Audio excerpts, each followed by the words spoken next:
meeting of the City Council successor agency to the redevelopment agency in session. I want to open the meeting tonight in honor of Frank Harrington, who we were saddened to learn today passed away unexpectedly. Frank was a fixture for anybody who has been in downtown in the Laurel Street area for a number of years as a community service officer, both in a volunteer capacity and before that in an official capacity. And one of the amazing things about the man is that he did that all on a purely volunteer basis. Put himself in harm's way. He was qualified to be in that position, and we will miss him. I know I will miss him. I had a number of conversations with him over the years on Laurel Street, and I want to open the meeting tonight in his honor. Jeff, did you want to add anything else to that? Or okay. Then all please rise and join me in the Pledge of Allegiance. I pledge allegiance to the flag of the United States of America and to the republic for which it stands, one nation, under God, indivisible, with liberty and justice for all. Thank you. Jeff, do we have any changes to the order of the agenda? No changes from staff, Mr. Mayor, but it was suggested to me earlier that we might want to move up the Carlos Club item if we had significant public comment. Yeah, Bob and I were talking about that before the meeting started too. I'm going to play that one by ear, honestly, just because there's the unfinished business item we've had before us 3 times previously. Tended to discuss it late, and I want to make sure that we don't do that again. So we'll play that one by ear. Any other requests for changes? Okay, seeing none, we'll move on to council communications and announcements. Cameron. Thank you, Mr. Mayor. Just a couple things to update you on. I joined a couple of my colleagues at the opening of the Palo Alto Medical Foundation facility in San Carlos this weekend. It's a beautiful facility. We had an opportunity to do a tour. It was a really nice event. I think it's a great addition to our community. I also attended a CCAG Airport Land Use Committee subcommittee meeting last week, and we're now taking up the San Carlos Airport compatibility plan, which basically sets land use rules around the airport to control for safety for both noise and height around an airport. It was mentioned at the previous council meeting, but I should mention it again, that there's an open house at the San Carlos Library on December 9th from 5 p.m. to 7 p.m. for an opportunity for people to learn about the plan and to give public input. I think it's important that people who are interested in this participate. This is a plan that gets updated about every 20 years or so, and there are going to be some significant changes from the last plan that may potentially have some impacts on growth in our community. So encourage people to check it out. And that's all. Thank you, Cameron. Bob? Mr. Mayor, I have attended a meeting of commute.org, which is a organization that of the county made up of all the cities in the county and the county itself, meeting to talk about transportation issues. And there was a presentation that day by Caltrain relative to the electrification situation and what they're going to be proceeding in. I just wanted to quote 3 or 4 things that they were talking about. They call it actually the modernization program. I guess at this point we're close to 60,000 people riding Caltrain every day, which is really terrific. They expect, however, that in the future, in the next few years, that number may rise upwards of 20%. And by this modernization program, by doing electric trains instead of the diesel trains, they hope to lower pollution by 84% relative to the trains. And it equates something, train ridership equates then to about 235,000 miles, less vehicle miles every year.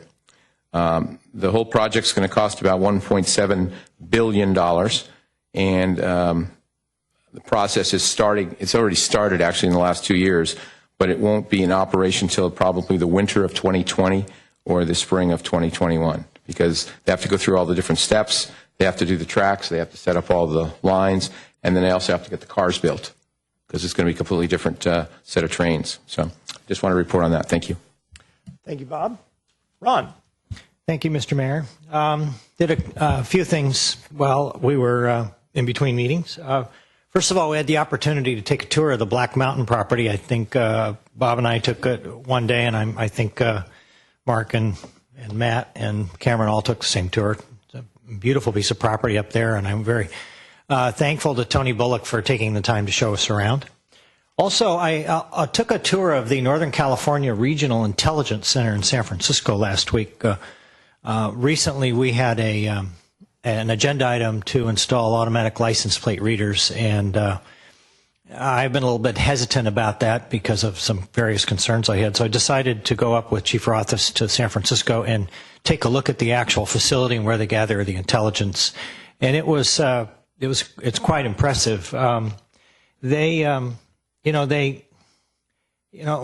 I wanted to do, I wanted to get a better handle on, I want to get a better feel for the safety and security and access and use and disposition of the information that's proposed to be collected by these automatic license plate readers. And what I'd like to do at this point, if I could, is ask that that item be brought back at a near future agenda, as an agenda item in a near future meeting. And wondering if there might be some other support from the council to do that. I'd be supportive of doing that. All right. Great. Okay, then we will add it to the agenda list. And then finally, I had a couple of Heart Board meetings that were focusing on raising more funds to build affordable housing and evaluating our Heart loans. And as Mr. Mayor mentioned, also attended a couple of PAMF openings. I was on the Citizens Advisory Committee, and that started, I think I was appointed about 10 years ago, long before I had any notions of ever being on the council, and there was a group of about 15 or 20 of us that worked with the officials from PAMF to get this facility built. And there were times when we thought this thing was never going to happen, but my thanks to the people at Palo Alto Medical who just persevered and worked with the community, which was very important. They engaged the community. They listened to their concerns. They responded to their concerns. They worked with the city. And it's nice to see that facility now serving our citizens, as well as I'm sure citizens, residents of Belmont, San Mateo, and Redwood City, and the rest. And that's it. Thank you, Ron. I had a number of things to report on from the last time we met. I attended a meeting of the South Bayside Waste Management Authority, otherwise known as the agency that oversees our collection of trash and recyclables. Probably the biggest thing to come out of that, let my colleagues know about, the SBWMA is going to be launching a long-range plan process early next year to basically talk about what we would like SBWMA to do. And that's actually been a source of quite a bit of discussion amongst the current oversight board. So I think that'll be a useful discussion to carry through and decide just how big a footprint we want the organization to have. I had the opportunity to attend, I think it was in Ronstead, the local policymakers group about Caltrain. Is that right? For the Caltrain local policymakers group. And I heard, I think, essentially the same presentation that you were referring to, Bob. Two things that I would add to what you mentioned. I was fascinated to learn that the electrification process for Caltrain is going to have to deal with an interesting challenge where the heights of the train doors where you step into and off of the train for high-speed rail is different from what they were planning on using with electrification. Different on the order of about a foot or two. And so they have to figure out how they're either going to have to make multiple loading places on each station, or they're going to have station platforms that can raise and lower. So that's an issue that they're going to have to figure out how to address. Bob mentioned the $1.7 billion price tag for electrification. I think only about $1.1 billion is earmarked out of the high-speed rail funds. The other $600 million, when I asked them where it was coming from, they said, well, that's what we're still working on. So I think there's a fair amount of work to be done there before electrification will actually come through.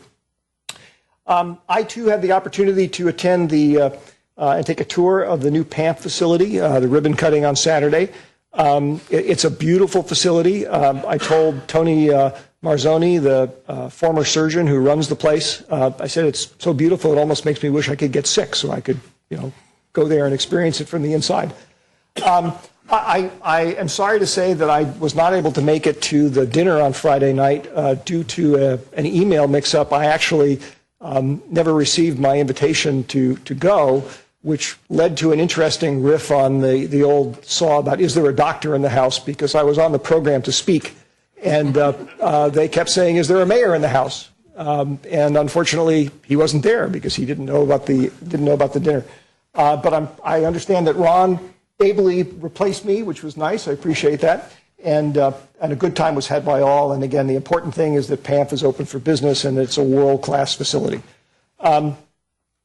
We also rededicated, Christine, is that a fair word? Rededicated Crestview Park. Still can't use the turf yet because we're letting the grass set a little bit more. And thankfully, we have some rain. But we did a little ribbon cutting there, and that was a great re-inauguration.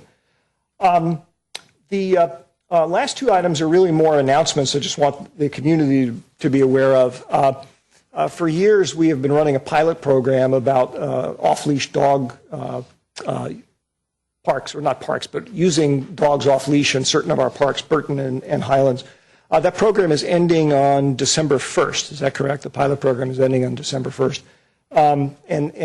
Anybody who's interested, there are reasons for that. Basically, it's difficult to juggle very different uses like sports uses and camp uses and dog uses in the same piece of grass.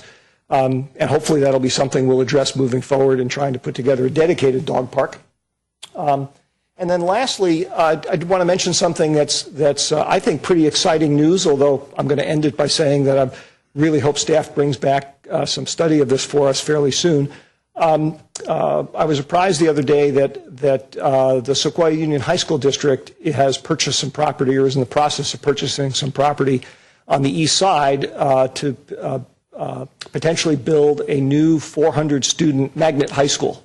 So it would not be as big as something like Carmont, obviously, but it would be a magnet school, meaning it would be looking to attract students whose interests fit that particular curriculum from throughout Sequoia's service area. That's great news for San Carlos. It won't be San Carlos High, but it'll at least be a high school if it comes together. Long road between here and there. And as I mentioned, the thing that I'm going to ask staff to bring back at a reasonably early convenience when things have been scoped out a little bit more is the only downside is the property they're looking at is right south of the Holly and Old County intersection. Basically is next to the entrance to Loyola Park, which is a very heavily traveled corridor, a very, very busy intersection. And it was Hobson's choice, I think, for them. But nonetheless, it's going to present some challenges for us that we'll have to address. So I hope staff will be bringing something back on that. I hope my colleagues will be interested in hearing more about it. That makes two, so that means we'll do it. All right. With that, Jeff, do you have any other comments from staff on city administrative business? Yes, thank you, Mr. Mayor. Just one item this evening, and that's a quick update on PG&E and Line 147. As the council's aware, we were originally scheduled on the timeline to begin the pigging of Line 147 in the next week or so.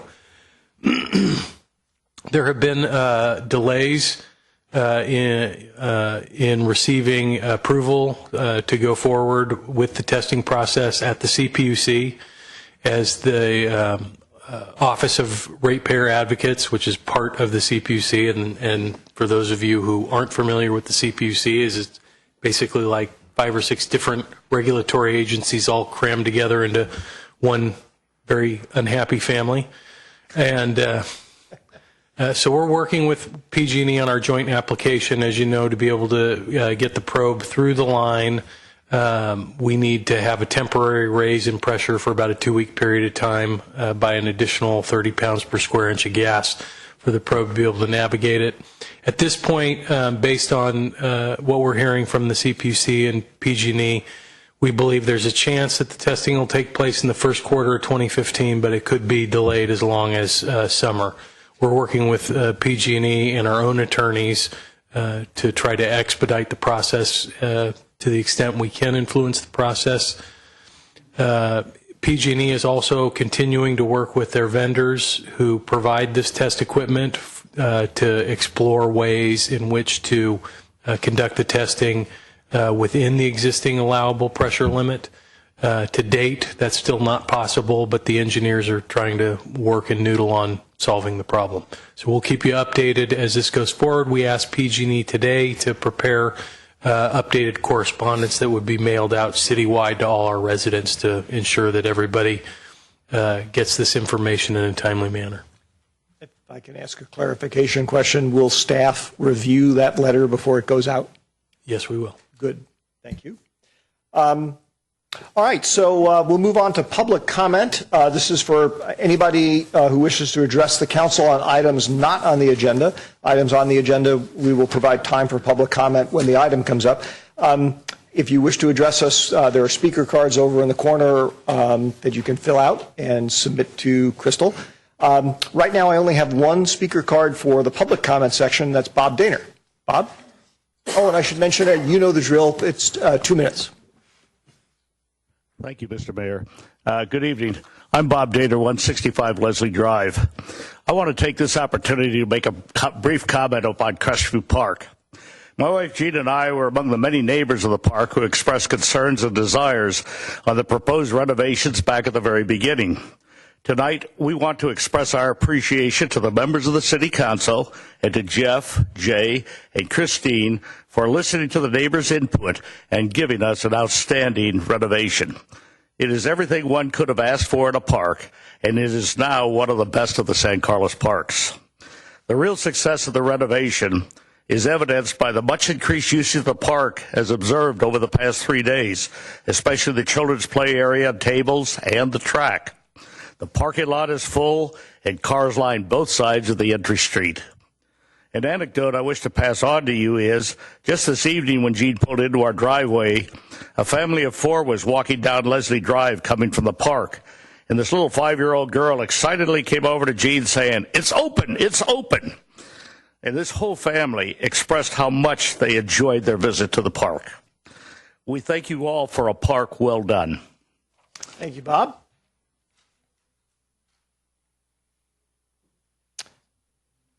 All right. Does anybody else wish to? Look, careful. And remember to yell "tort" on the way down. Little old lady. No, we don't.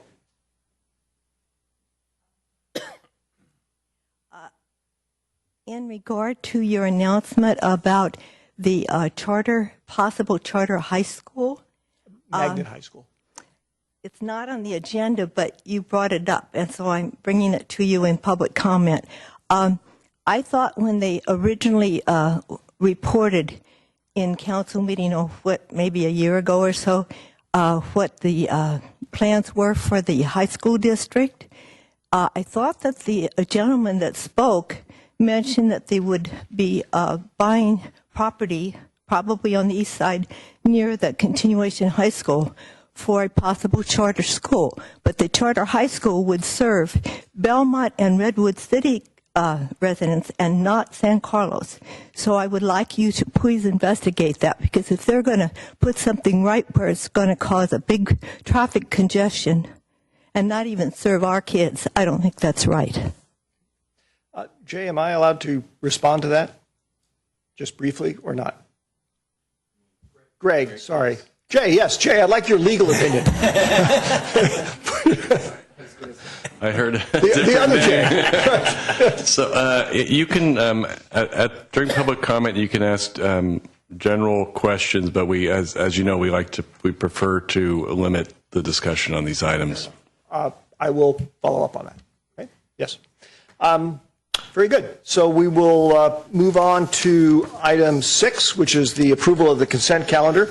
These are items that are normally approved en masse without discussion by the council. Although council members can ask to have one or more items removed from the consent agenda. Is there anybody who would like to remove an item? If not, I will entertain a motion. Mr. Mayor, make a motion to approve the consent calendar items 6A through 6I. I second. There's a motion and a second. Crystal, would you please call the roll? Councilmember Collins? Yes. Councilmember Grisilli? Yes. Councilmember Johnson? Yes. Mayor Obert? Yes. Okay, we move on to item 7, reports to council. 7A is a report to council on uses of current recreation facilities and options for additional recreational activities.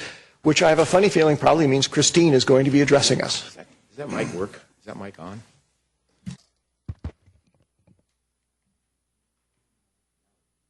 Oh, wait a minute.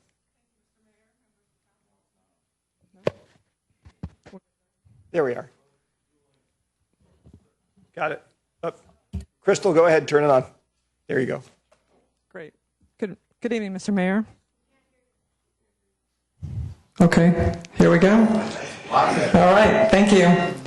Good evening, Mr. Mayor, members of council. Hello? Okay. Thank you very much. Christine Boland, Parks and Recreation Director. Thanks for the kind words about Crestview Park. The ribbon was soggy, but we cut it anyway. If you like that event, please mark down Night of Holiday Lights next Friday night at 5 p.m. downtown Laurel. This evening, I'm here to review the uses of recreational facilities and options for additional recreation activities in town. By way of background, I just thought I'd mention for the public or any of the new council members what we really do have in town, all of our city assets, 17 parks. We operate 8 tennis courts, 6 athletic fields, 3 recreational facilities, centers, 2 open space parks. We coordinate hundreds of programs for youth, adults, and families. There are 9 full-time employees, including myself, and we utilize many part-time employees as needed to facilitate these programs, and we have a budget of $2.8 million. Our parks by category are categorized by many: neighborhood, community, special use, open space trails, and I just thought I'd mention that all of the maintenance is performed through our outside contractor, Gachina and Echo Landscaping. Our city facilities include Adult Community Center, and in parentheses, that is the age of each facility, just for your information. We operate a youth center and the L'Oreal Park building for preschool, and our Kiwanis building at Burton Park. It's currently leased to Arbor Bay School. Well, who do we serve? We are serving in our facilities about 10,000 people a year. 3,000 adults and a little over 7,000 youth.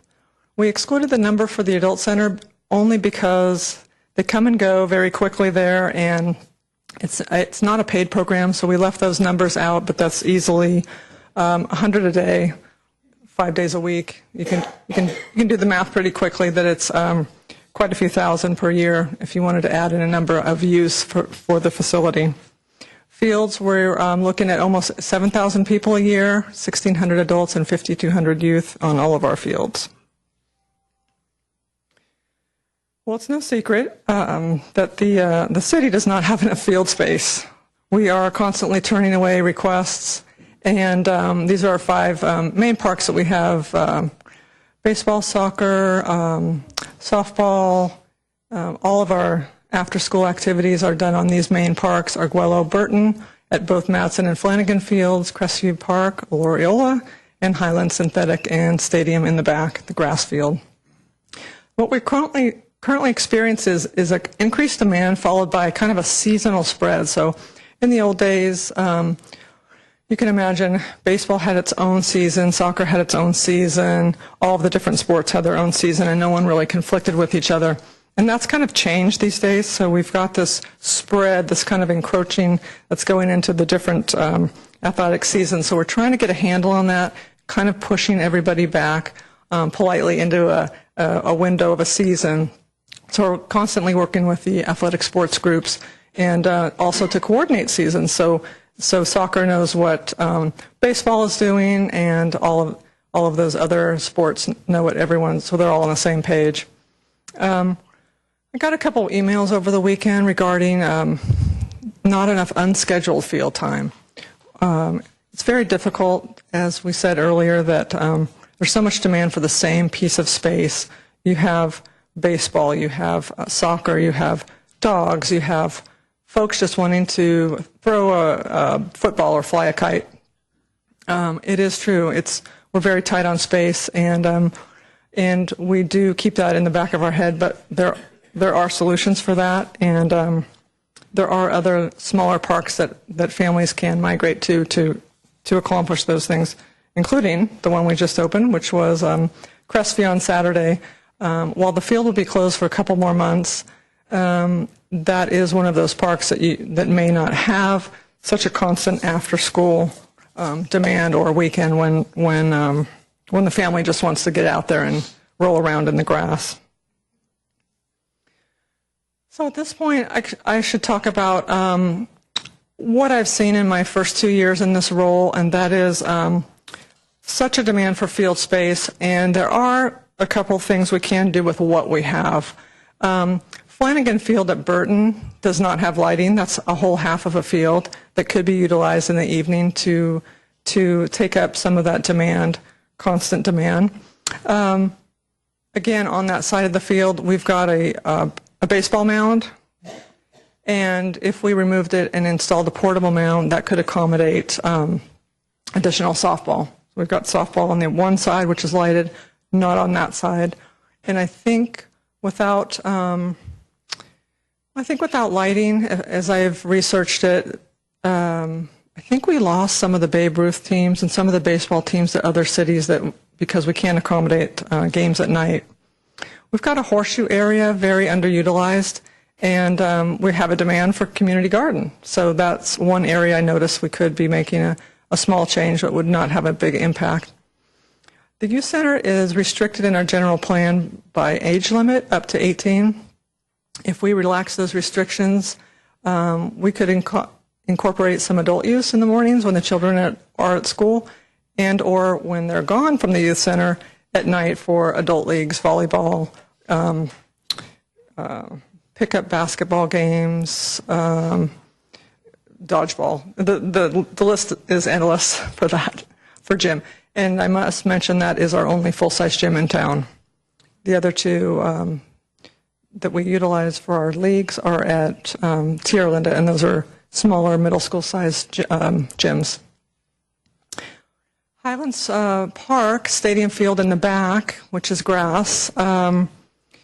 I think if we were to install synthetic turf at some point and install lights, that would take up a great amount of, that could absorb some demand. Other options in town, we somehow need to build a Ron Collins community swimming pool. We'd love to reoccupy and... At least you left the memorial word out this time. The Kiwanis building, as you saw, is getting up there.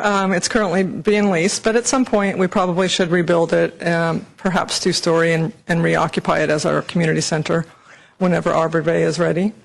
Loriola is 61 years old and really needs a lot of work. That would be nice to rebuild. Develop North Crestview either as a dog park or many other uses. This is not, this is just an idea list, so to get you thinking. We could partner with the school district or sports groups to install a synthetic sports turf field at Tierra Linda. It's a big ticket item, but it would be a great partnership if we did that. We could both share the use there. Of course, we talked about Black Mountain property, purchasing that, and building a skate park, which actually is in our capital budget coming up. So with that, I'm happy to answer any questions you may have and talk about any other issues. Thank you. Thank you, Christine. Questions for staff? I have a quick comment, Mr. Mayor, if I may. If we could just go back to the previous slide. I think there was a typo on that, on the school district one. I don't believe that would cost 25 to 30 million. I think that's probably 2 to 3 million. There goes one of my questions. Yeah, sorry. So we only need 80 million instead of 103 million. Right. I'm here to save you money. Good. Questions for staff? Ron. All right. Thank you, Mr. Mayor. Just a few questions, Christine. If we were to expand the use of the youth center, what kind of parking issues do you think we might encounter with that? Parking at that campus is tough, as you know. But I imagine it would involve, the question is what time of day would the activities take place? Morning would probably have more of an impact than, say, a night league meeting, adult league meeting in the evenings when everyone's gone home from the center. So it's kind of an ebb and flow there. A bocce group might come in, but the playground folks are leaving. So parking is it's in a constant motion at Burton Park in the youth center area. So what are the current hours now that the youth occupy the building? So the youth center building is open from 9 a.m. to 9 p.m. We start off in the morning with preschool from 9 to 12. We've got other classes going on, paid taught classes, music and gymnastics. That brings us through the afternoon. The youth middle schoolers drop in from 3 to 6 every day. And after 6, it turns into a gym rental for different basketball groups, club groups that rent the gym for practice. And that's the current state of it, right? Right. And is that a 5-day-a-week thing? Not always, but yeah, I would say 3 to 5. And then on other nights, there are computer classes with our new laptops in the computer lab. So there is a lot going on every single day. And how much extra staff time would we need? Would there be a cost to adding staff? Well, we're basically staffing it now. So if you add a program in a room, it wouldn't necessarily cost more because it is being staffed. If there, say for example, on a Wednesday night we didn't have a computer class or a gym rental, and you wanted to add a league, that would be a cost. Okay. What about weekends? Is it used on weekends now? Weekends are rentals. So right now it's only open for those private rentals. It's not open to the public. It's not open in general on the weekends. Okay. And then in the staff report, you mentioned something about removing restrictions at Highlands Field, and I think that probably happened when the turf was put in, and I'm not really clear on what that means. Okay, so yes, there are restrictions on the use of Highland Field synthetic turf. The city entered into a settlement agreement a few years ago, and we're bound by several different things. There are limits on the start times of games, number of players we can have on the field at any one time. There's got to be breaks in between the coming and going of the different teams, changing of the guard, if you will. We've got restrictions on parking. All parking is supposed to be, folks are supposed to go into the parking lots before parking on the streets. Some of the streets are red curbed for weekends. Oh, let's see, what else? We installed, we have to keep an electronic calendar of the games so the residents know what's going on the fields every day. We've got... Is that something that's online? It's an online calendar. So they can yes. see it on the city website? Yeah. Okay. Yeah. So removing the restrictions, as you were talking about, would require a new project up there. And Mr. Rubens could probably chime in on, is it a traffic recirculation of the traffic element? Generally, the settlement agreement requires any changes to the provisions of the settlement agreement to be considered a new project that would require an independent California Environmental Quality Act review because the underlying lawsuit was a CEQA lawsuit. So the settlement agreement contemplates that there might be some additional needs in the future in the community, but we committed that we would do appropriate environmental review at the time such a project was considered. So we just have to do a review if we're going to consider removing restrictions. Yes, because that would be considered a new project. Okay. Moving on to the Loyola Center. I mean, that building, as you said, 60 plus years old. What do you envision it would look like if it were to be rebuilt, and what would we use it for? Loyola currently is one story, very small, and it was originally, I think, a neighborhood community center built by volunteer labor, which is never good. Some volunteer labor is great, but building a building can be tough in the 50s. I envision a 2-story building. I would love to continue with the preschool. It would be great to have other classes or have a community room there. It depends on the size, really. If you're going to go big, I would say several rooms, multi-use. It would be great to have tennis courts on top of the roof. If you give me the budget, I'll build it really cool.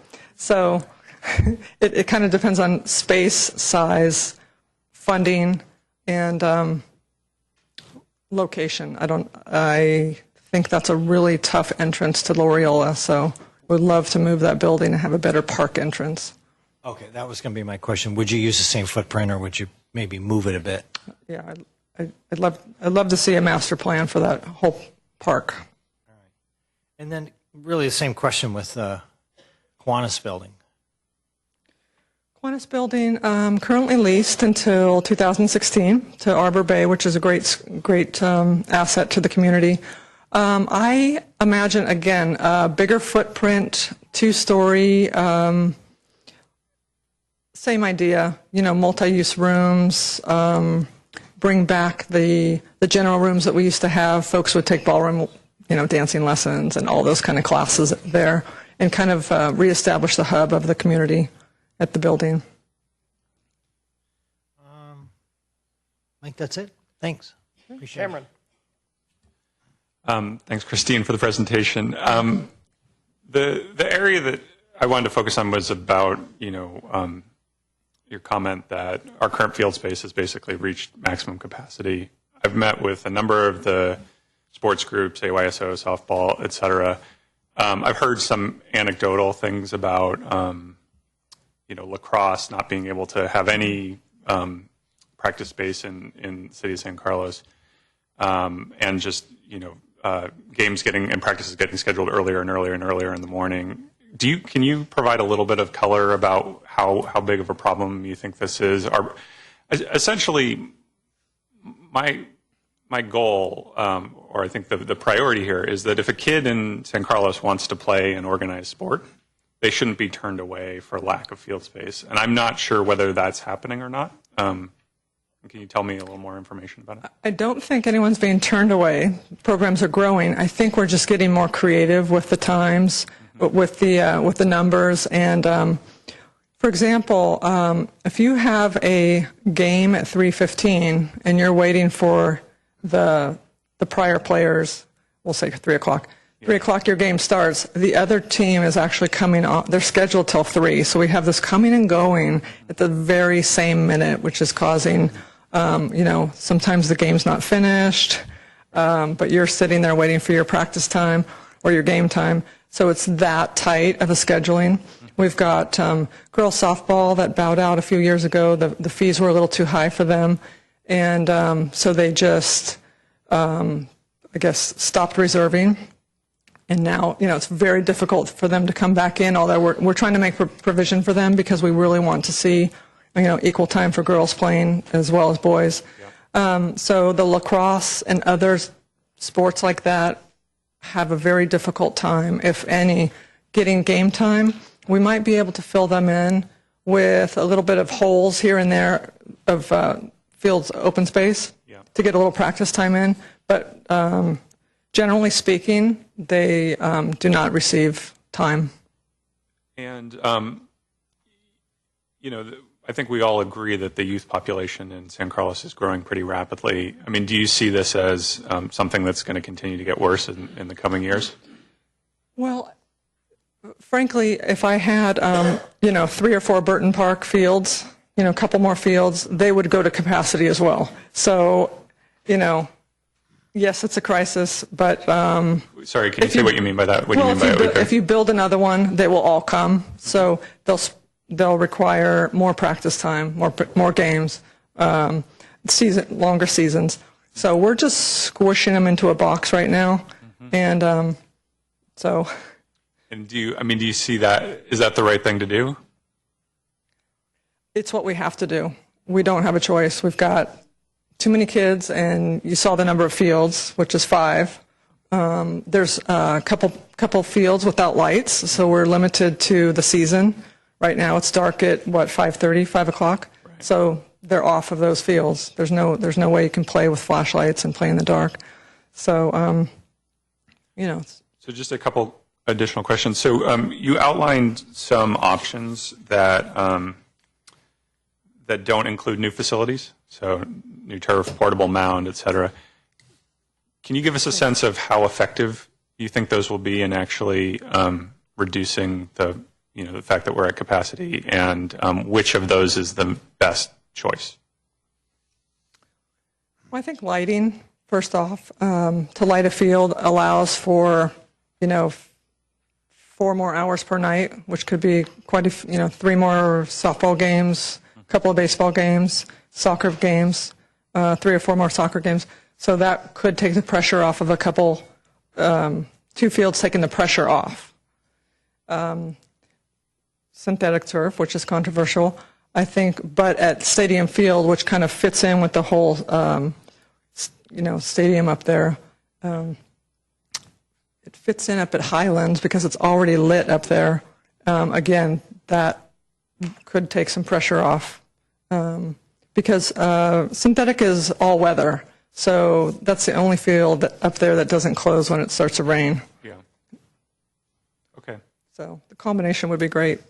And I guess my last comment is I think this is a good presentation, gives us a good overview of what facilities we have, but I think we're looking at it from the supply side. So we're saying, these are the facilities we have and they're at capacity, rather than saying this is the number of kids and the number of hours and the number of teams that want to utilize facilities, and how do we as a city best meet their needs. And I think, there are facilities beyond, so there's also what you didn't talk about is, Heather School and Tierra Linda, and there are other facilities that are being used. And I think from my perspective, I just want to make sure that kids who want to participate in organized sports can do so, even if that's on our fields or on the school district's fields, or if we can come up with other creative solutions. And so I'd love in the future, I know that this was kind of an ad hoc study that was done, and I think it was good, but as we consider, potentially as part of the budgeting process, or whenever we have other rec reviews, I'd love to know kind of what's the demand. Do we anticipate that the demand is going to increase over time, which I think it will, and what kind of strategies can we best employ to make sure that when a kid wants to play baseball or soccer or lacrosse, there's some grass waiting for him. So Sounds good. Thanks. Thank you. Ron, I see you had some other questions, but I'm going to go first if you don't mind. So I will turn it back to you in a minute. Thanks for the presentation. Christine, let me just follow on what Cameron's closing comments were, because they are very similar to my takeaway as well. I think this is a good first start. I think we do need a more in-depth look at the situation, particularly from the demand side. I'm sure my colleagues have gotten them as well. I'm sure you have as well too. I mean, I've gotten a number of emails over the couple of years I've been on the council about kids who are being turned away from programs. They aren't being. It's not that the programs are being turned away. Although, for example, lacrosse, what happens is they go someplace else, and eventually they will stop asking the San Carlos Department of Parks and Rec for space, because they're like, well, the answer is always no. We got to go play someplace, so we just stop asking. That doesn't mean the demand's not there. It just means the supply wasn't there. Mm-hmm. But I've also heard that there are conscious efforts on the part of some of the leagues to basically not enroll as many kids as have expressed interest. So again, they're doing demand management. And so it's being filtered before it comes to us. And so we don't really have that good of a picture of what the demand really is. And so to echo Cameron's closing comment there, I really think we need to get a handle on that, fairly quickly. I did have a couple of other just sort of informational questions. Besides lacrosse, do you know, which I also just referred to, do you know of other sports that are specifically not in the mix, they're not in the rotation? That people have approached you and say, hey, we need time, and you say, gee, wish I could help you, but I can't. Perhaps flag football teams, lacrosse for sure. And maybe girls softball, we were talking about that, so yeah. Okay. Girls softball, yes. All right, so there are a few others. Mm-hmm. You also made, I thought, a really interesting observation that, an ideally designed program is not 100% scheduled. That there are times for the fields are just not scheduled, so that impromptu uses can be made of them. Right. Do you know what percentage our fields are actually, the major fields are actually scheduled? I'm talking about the big ones. Is it pretty much all the time? I don't know. I do know that up until 3 o'clock, they're wide open. It's that 3 to 6 or 7 that it's booked, constantly. Let me leave you with, I would be interested in knowing after 3 o'clock, what percentage is unscheduled, and also particularly on the weekends. A couple of times you referred to lighting options and lighting alternatives. One of the things that came up, I think it was actually I learned about it from the Four Corners work because of the lights that were being put in place, up in Claremont. There are apparently more modern lighting systems that are fairly focused. You can't keep a field lit and not have spillover light to other areas, but you can sort of cut down on the glare. Do we use those anywhere? If not, have we looked at installing them? We do know about them. They're it's a newer product. I think we're using kind of an old school spillover light product at our fields. Okay. But it's something to look into if we ever go that route. Yeah, I might suggest you think about adding that to the list of things to consider. Community gardens, you touched on. I think that's a great idea. I've had a number of people approach me over the years about that. And in fact, I've always wondered why there are certain small parcels of land that I think the city owns scattered throughout the city. I've often wondered why they couldn't become commercial gardens. The one I know best is actually on Cedar, just a little bit north of San Carlos Avenue. It's where a street, originally there was a paper street that was supposed to go up to connect to Hillcrest, and it's still a public right-of-way. The only reason I know about it is because at one point I was looking at buying the property right next door to it, and I thought, wow, this is a huge piece of property, and the homeowner said, well, I've been gardening that for a long time, but it's not really mine. It's been in the back of my mind that if there are places like that, why couldn't we turn them into community gardens?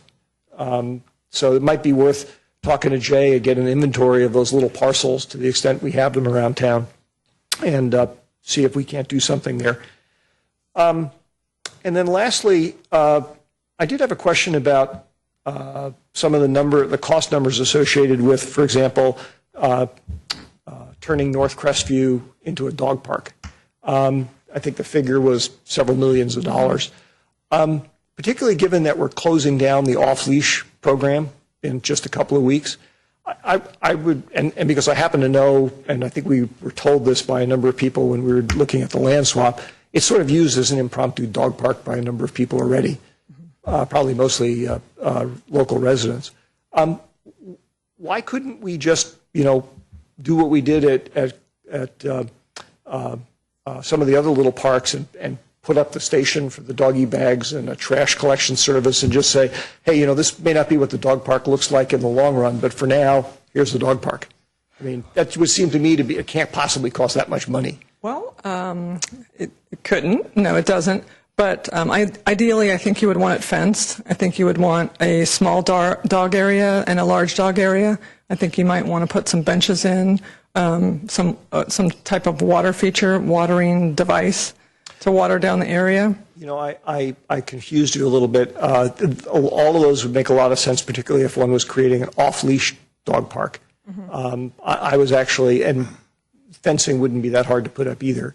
But I was thinking even if you just allowed and made it easy for people to walk dogs up there and dispose of wastes without, okay. Yeah. Well, dogs on leash are allowed in all the parks, so that would be fine. Yeah.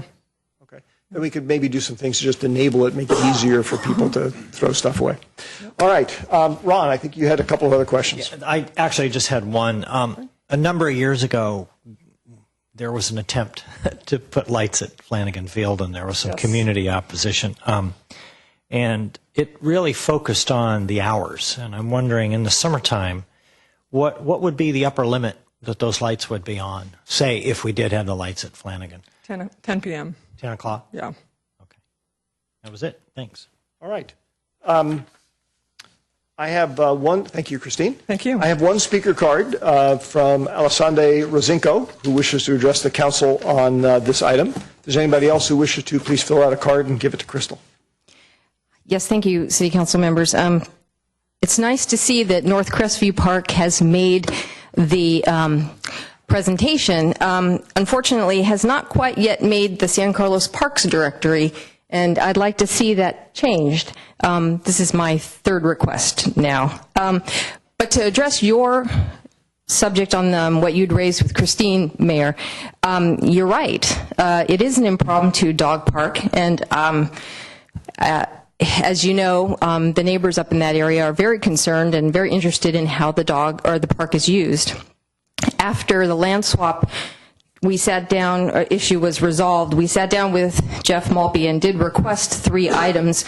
One was to allow us to put a sign up there, and they graciously did, and now there is a beautiful wooden sign that was made by one of our members that says North Crestview Park. We also requested at that time that there be a dog waste facility added, a post with dog bags, and that was agreed to, but it has not yet been implemented. So if I could request the park department to follow through on that, that would be great, because the neighborhood uses that as a dog park primarily. It's not off-leash because primarily of snakes up there. You'd be, certainly during the summer, would not be well advised to let your dogs run loose because there are rattlesnakes and other kinds of creatures that could kill your dog. But to finish up, I just wanted to remind the park department that that neighborhood is very concerned about how the park is used. They are also very aware of the city's lack of space for dogs and other things. So they are quite amenable to working with the city to make that as accessible as possible. However, just to let you know, after the land swap, we sat down with the neighborhood and asked what they'd like to see done with the park. And we raised all of the issues like community gardens, an off-leash dog park, other kinds of facilities. And the general consensus was sorry, thank you. They like it as is. They don't really see the need to have much improvement. And so I think it's important for you to understand what the community's thinking. But in any case, dog park would be great. Thank you very much. Yes.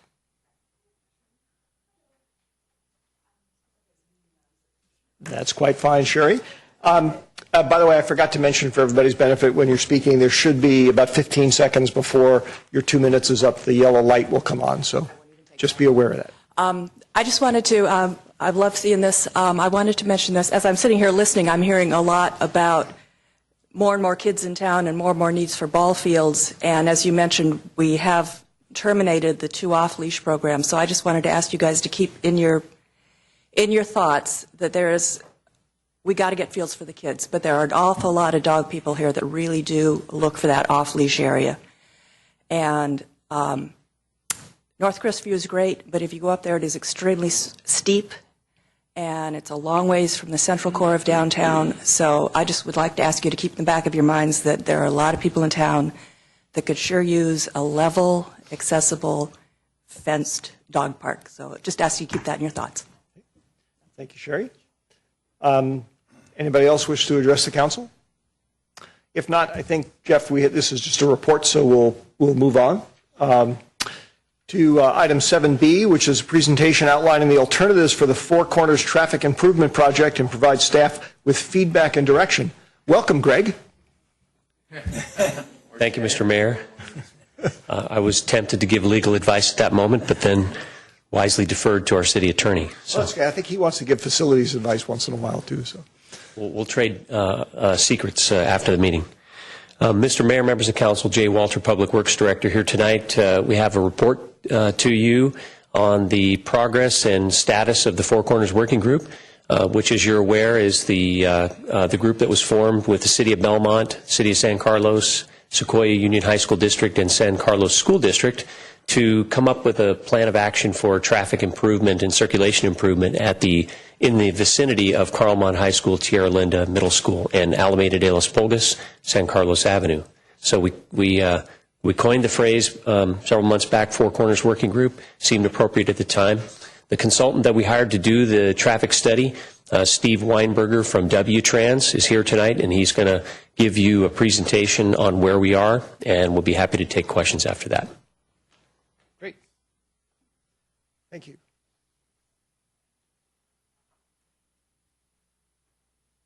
Good evening, members of the council. Steve Weinberger, W-Trans of Oakland.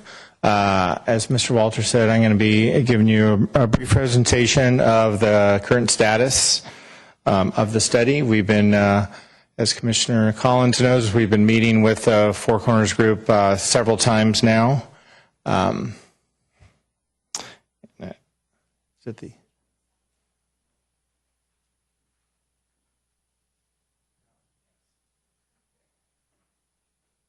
There we go. And we've gotten to the point where we've developed some alternatives, and both the cities of San Carlos now and the city of Belmont, as well as the two school districts, are making the same presentation to their groups, and we're going to be going to a public meeting to present the alternatives sometime the next, after the holidays, January, February. And then we'll be refining the alternatives, coming up with a refined plan with more detail. So with that, I'm going to just give you a brief overview of where we've come from, where we're at now. The scope of our study included traffic circulation, bicycle, essentially all the traffic modes, ped, bike, parking, transit, looking at both Tierlinda Middle School and Carlmont High School, the access and parking to those schools, as well as traffic safety. We did a lot of data collection, traffic volume counts, travel time runs on the corridor, intersection delay, looked at queuing, signal warrants along the corridor. This is our study area. So to orient you to the left of the screen, you can see the Tierlinda and Carlmont campus on the left of the screen, which is the south side, and the top north, you see Ralston Avenue running at the top of the screen. So the intersections that are circled, we're focusing on those intersections, which on the left side of the screen provide access to the two schools. And we've been focusing a lot on the area between Tierlinda and Carlmont and potential access changes to those schools. So the issues to address, we've been looking at, of course, the intersection with Ralston, queuing along the section of the shopping center, intersections with Carlmont Drive. Essentially, all these intersections with the stop sign are controlled by all-way stops, which is the lowest capacity traffic control you can have at an intersection. So it's essentially a source of a lot of the congestion you see in the corridor. The area between Chula Vista and Cranfield in front of Carlmont, there's a number of diagonal parking spaces, which is an issue in all our alternatives, whether that parking should remain or should that space be dedicated for pickup and drop-off. And of course, the Cranfield intersection, which sits at your border with Belmont, is a really oddly configured intersection with both the high school access and Cranfield coming in parallel to the point where San Carlos Avenue changes to Alameda de las Pulgas. Is quite unusual traffic configuration and a source of a number of collisions over the years. And of course, Dartmouth, which provides access to Tierlinda, has quite an excessive amount of traffic, since that's the only access to Tierlinda Middle School, and puts pressure on the signal at Dartmouth. We looked at parking in the area, and kind of a quick tabulation at the top of the screen. We've estimated, on campus there's about 340 parked vehicles, and they're almost fully parked. We've estimated there's about 150 cars parked in the neighborhood streets surrounding the Carlmont campus, about 50 in the church lot. There's about 70 parked on street along Alameda. And there's been discussion of the potential increase in student population, and that's going to generate about another 86 parked vehicles. So if there's a desire to remove parking, some of the parking off the street, say 2/3 of the parking out of the neighborhoods, and there's going to be growth with student traffic. There's going to be a need for about 275 for parking to accommodate about 275 additional vehicles in the future. So we've kind of taken that into account into our alternatives. Okay, so as part of alternatives, you're going to hear me mention roundabouts and mini roundabouts as part of the package of improvements, not for all the alternatives, but for most. It's something we've discussed with both cities. This gives just a schematic of how one might fit at the intersection of this is San Carlos to the right, Alameda to the left, and Cranfield, and the high school access to the bottom of the screen. This is actually what's called a mini roundabout, and what makes it different than a full-size roundabout is the center island. There's no landscaping. It's a fully mountable island, and I'll show you an example of what one looks like. But the reason we're looking at roundabouts is they can provide as much capacity as traffic signals, essentially using less space and creating less delay than a signal would sort of on a pavement by same size amount of pavement from one to the other. And roundabouts can certainly result in less conflict points in standard four-way intersections. And I can give you an hour presentation on roundabouts, but I keep it basic on that. But I can tell you there's a growing number in the United States, and they're going to be a fairly common solution given situations. And in terms of space, in general, you need space at the intersection, but you end up having to need less space in between intersections because you don't need to provide the turn lanes. Okay, and in terms of roundabout size, this is a standard size roundabout, about 120 feet in diameter. So we are looking at one like this at the Cranfield intersection. But as I said, and this also is a standard size roundabout. As far as the mini goes, they're about 70 to 80 feet in diameter, so they are smaller, but essentially perform similarly, but with a little bit less capacity. And this is, let me go back, this is not what we're talking about. This is a neighborhood traffic circle. This is not a mini roundabout. This is essentially a mini roundabout, so a little bit smaller than the other one you've seen, and then no landscaping in the center, so buses and larger trucks can make the turns easily, and you don't provide that landscaping, but it's a fully mountable center island. I'm just showing this. It's not in the United States, but I did. The topic has come up about pedestrian crossings, where they cross.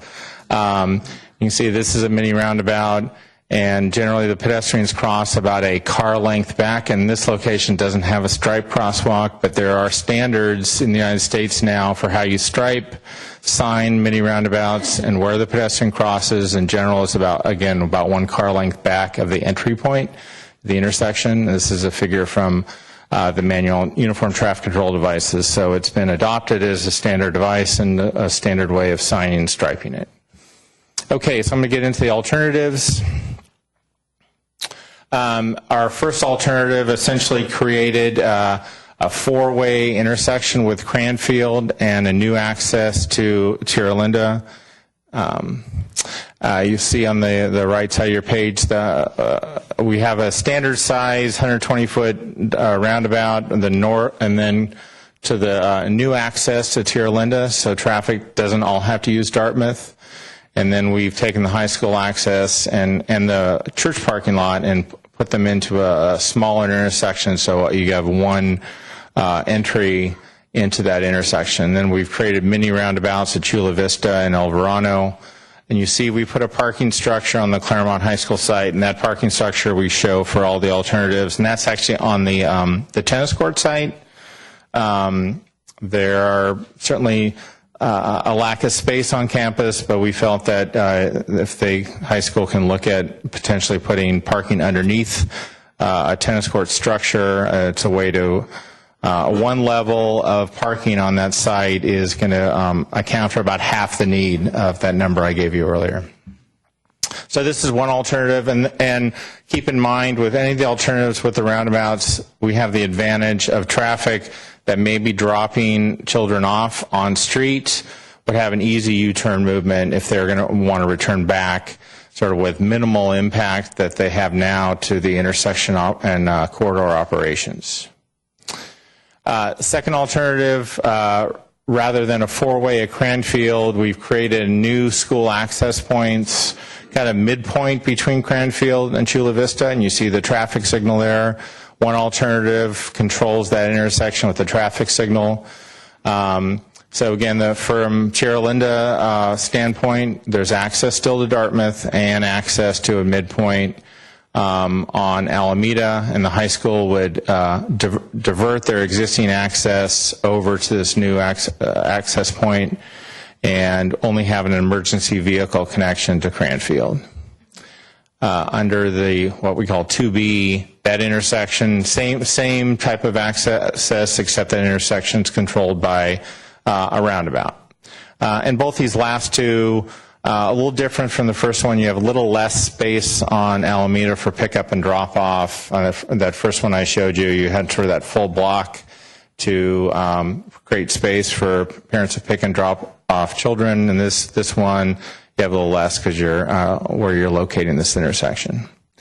Then I have the last set, 3A and 3B, which are both similar. This one, again, we've created a midpoint new access to both the high school and Sierra Linda Middle School, but you've shown that essentially as a right turn in, right turn out only into those access points. But what we've done is we've bookended them with mini roundabouts. So somebody wants to turn right into one of these schools, and when they leave, they have to turn right out, but they have a roundabout which they can make a U-turn movement, which would have served their left turn need that is no longer there. The other version of this splits it, and there's no magic to essentially which way I've split them. It's just pointing out that the two schools, and as they look at their sites and where when they're campus planning and where they can put this access, they don't have to have it at the exact same point. Under this alternative, they can we can essentially put them in the general area, not exactly aligned, and there'll be a raised median, which is shown in green here conceptually, which would essentially control those right turn movements and provide an opportunity for a raised crosswalk, raised median for crosswalk for people crossing back and forth.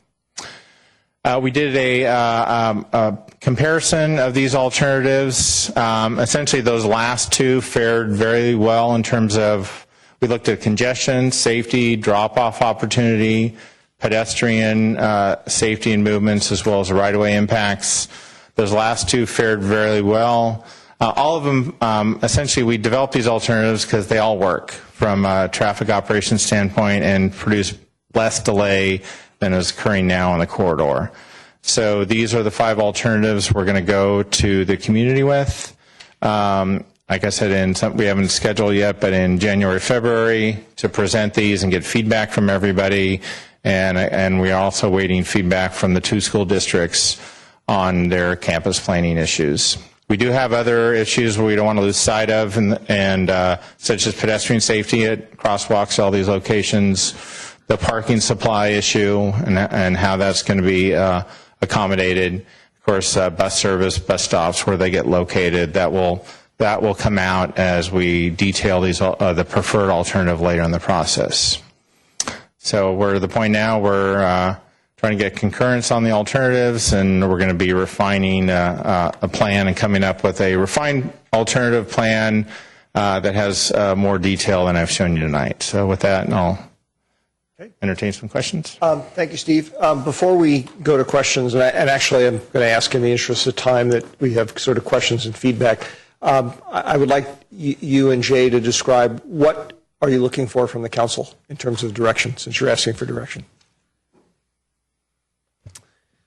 Mr. Mayor, really what we're looking for tonight is your reaction to this, if you have any other suggestions for us. But basically, this is a status of what's been kind of developed, studied, and modeled for the corridor.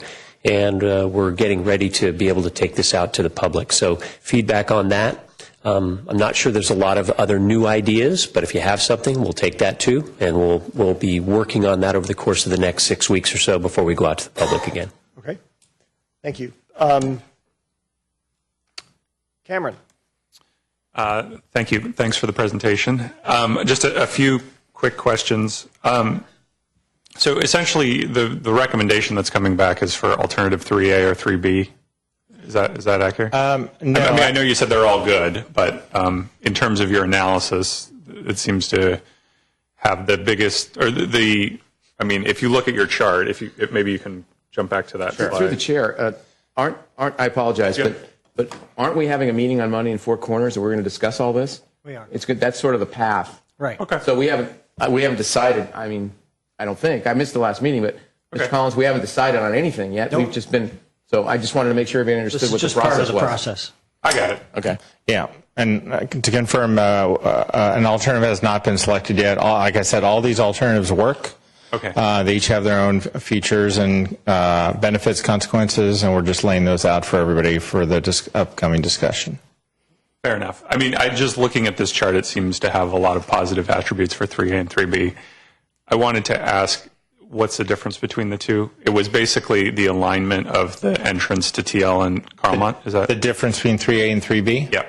If you could be just a little bit more detailed so that we understand why these are separate alternatives and not just a single alternative called number 3. And they're called 3A and 3B because essentially alternative 3 creates new access points for Tierlinda and Carlmont, sort of midpoint between Cranfield and Chula Vista as shown on the diagram, and they're essentially controlled by right turn in, right turn out only movements, which is channelized through a raised median.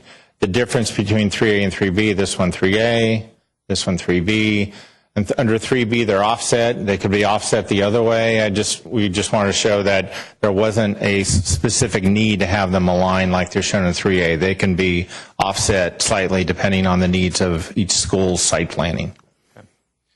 Okay. Looking at this slide for a second, we had a discussion at the 2+2 committee, and there was a question raised. I think Mark may have raised it, which is, what's the most of the traffic that's going to Tierlinda is coming, up San Carlos Avenue.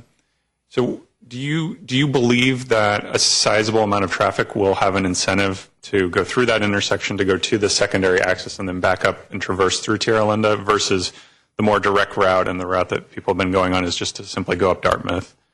How do you think about that? We do know that Dartmouth, the signal at Dartmouth San Carlos performs within standards. The amount of traffic, though, on Dartmouth coming from Tierlinda is excessive during the short amount of time that the school pickup and drop off, and being a single access point. We felt that creating a direct access from the school side directly to the arterial Alameda was going to be beneficial. Was going to take a little pressure off the Dartmouth intersection, take a little pressure off that Dartmouth neighborhood street, and provide the school with 2 access points rather than 1. Okay, so you think people coming down are going to say, I'm not going to turn right on Dartmouth because it takes forever. I'm going to go straight, make the turn, come up, and go through? Traffic does have a history of balancing itself where there's the path of least resistance. Okay. The analysis is the kind of net traffic congestion. I'm interested about local impacts. So if you live on Cranfield or you live on Chula Vista, does this make your life better or worse? Well, I think the alternatives, as far as Dartmouth goes, you asked about Dartmouth? No, just overall. So if you go back to that summary slide you had, kind of, it looked at overall congestion, overall safety. Mm-hmm. So there are folks who, are dropping kids off or going to schools, but then there are other folks who live there and who have to traverse this intersection all the time. Does adding roundabouts make it so they can get out of their house and to their destination faster? Or so if you live right in that neighborhood, is this an improvement? Is it negligible, or does it make the situation worse? It depends on what street you live on. Okay. If you live for residents of Cranfield, actually all the alternatives, in my opinion, produce a better opportunity and safer opportunity to make left turns onto Alameda than now. Mm-hmm. It simplifies the intersection. The roundabouts are proven safety, provides safety and capacity. Under the alternatives where we didn't have a roundabout at Cranfield, we are showing some restriping and kind of shrinking down of the intersection. So I believe as Cranfield goes, it's going to be better than the existing situation now. The other streets, if you look at residents on Chula Vista, El Verano, coming to those intersections, those are always stop-controlled intersections. Like I said, it's a low-capacity intersection. The benefit people on those side streets, the residential streets, have is they have an equal opportunity to gain access to the intersection than the higher volume movements on the main street. So what we're doing with the roundabouts is, and actually probably be in terms of traffic level service, not much change at all. But side street traffic will probably have a very few second increase. Main street traffic is going to have a substantial decrease in delay. So you're trying to serve the higher volume movements than you do now, because right now everybody's got equal opportunity, and you have high volumes versus low volumes on the side street. Okay. Well, I appreciate the frank answer on that. The last question I have is, can bicycles traverse roundabouts? Yeah, there's a specific design treatment for bicyclists in roundabouts, and it's not to provide the bike lanes in the circle. You provide a ramp. So if you have bike lanes, the bike lanes technically need to end before the roundabout, and a ramp so cyclists can get off onto a multi-use path that goes around the circumference of the roundabout. But if you're an experienced cyclist, traffic is now traveling at a low speed that you can essentially claim the lane and travel to, as a vehicle, because you're now traveling. Experienced cyclists traveling 17 to 20 miles an hour is traveling about the same speed as vehicles slowing down as they go to roundabout. Less experienced cyclists can get off and be on a multi-use path around the outside, and that's the standard way of designing for. Is that path at the height of the sidewalk or the height of the street? The path for the cyclists? Yeah. It's generally raised, essentially a wider sidewalk for both peds and bikes on the outer circumference. So I mean, if there's a series of 3 roundabouts and you're getting off and kind of going up onto the path and down, it's going to slow you down as a bicyclist. If you're a less experienced cyclist, yes. All right. Thank you. Okay. Thank you, Cameron. I only have sort of one question/observation, but that's because I'm a skeptic about roundabouts. But Jay and I have already discussed that, and I'm scheduled to be taking on a tour someplace to see them in action. Frankly, what I worry about is not in the congested traffic environment. I worry in the less congested traffic environment. I've seen too many instances of people trying to see how fast they can get through the roundabouts. And that doesn't necessarily seem to me to be terribly safe, but we'll leave that issue aside for now. I'm just going to provide some feedback just because I think you hit it on the head when you said all these alternatives work. They improve the situation. They have different trade-offs. We have some excellent representation on the Four Corners Committee that is going to work through this and come back with a specific recommendation. From where I sit, and I'm not even saying that I would require these principles to be followed, but just some principles, some guiding principles. I personally would like to see the high school, to the extent that its student population tends to drive to the high school. I'd love to see the high school try and absorb at least the increase of the traffic, of the parking demand on its own site. I mean, from a planning point of view, we tend to require that of businesses in town that want to operate. High schools are different. They're their own planning agency, and they're not required to do that, but it would be nice if they did. So that's one thing. The other is, however you end up doing it, and it may be on the main drag of Alameda, it may be inside the high school campuses, creating a more formal flow-through drop-off area, I think would be really beneficial. I know you've touched on that. That's something else that I would love to see. Other than that, have at it. Look forward to see what you guys come back with. Okay. Do we have? I think we have. We actually have a couple of cards. Nope. Okay, let's see. That's 9A.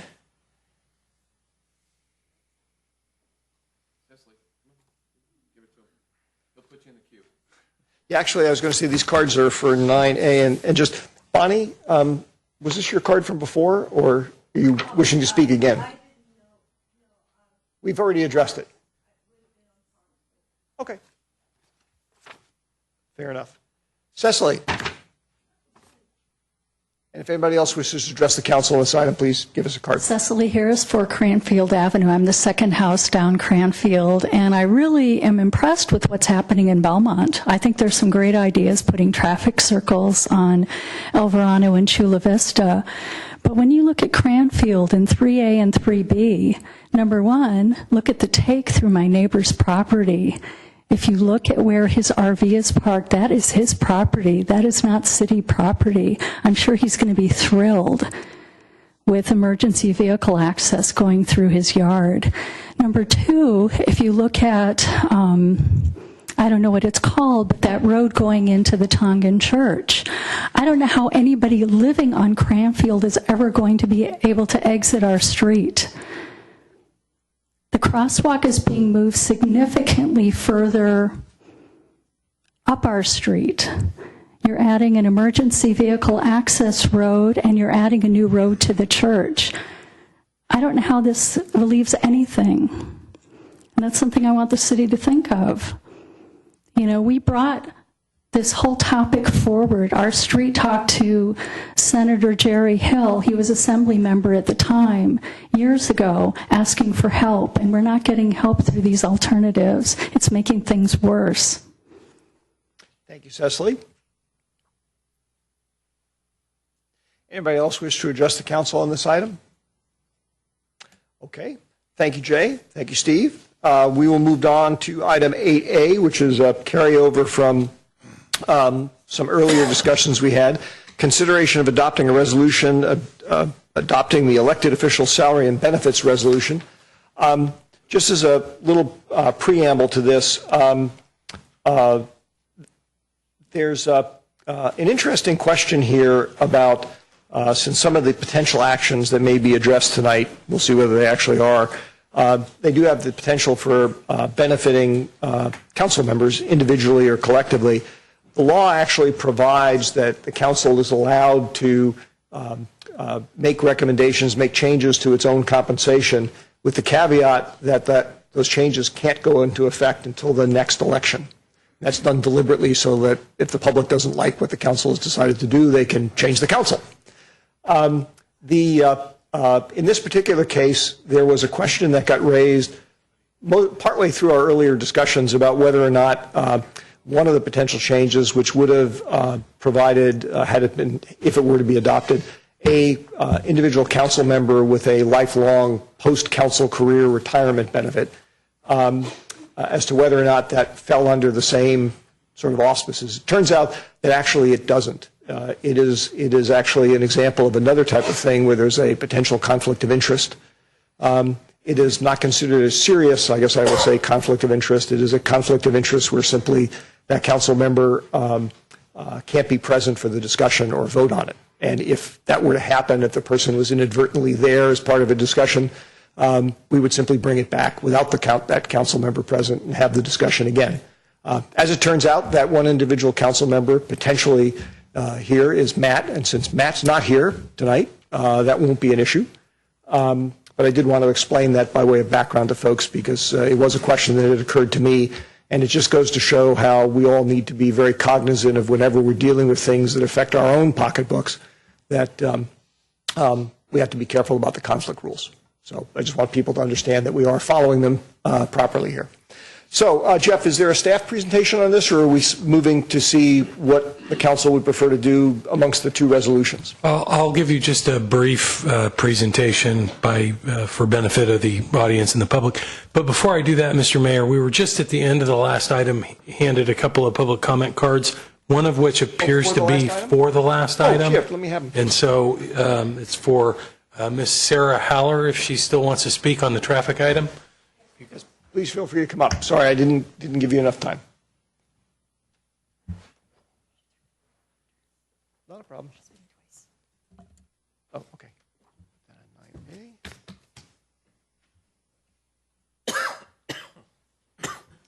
Thank you very much, and I'd like to thank all of you for your service. This is a very important function that you all serve.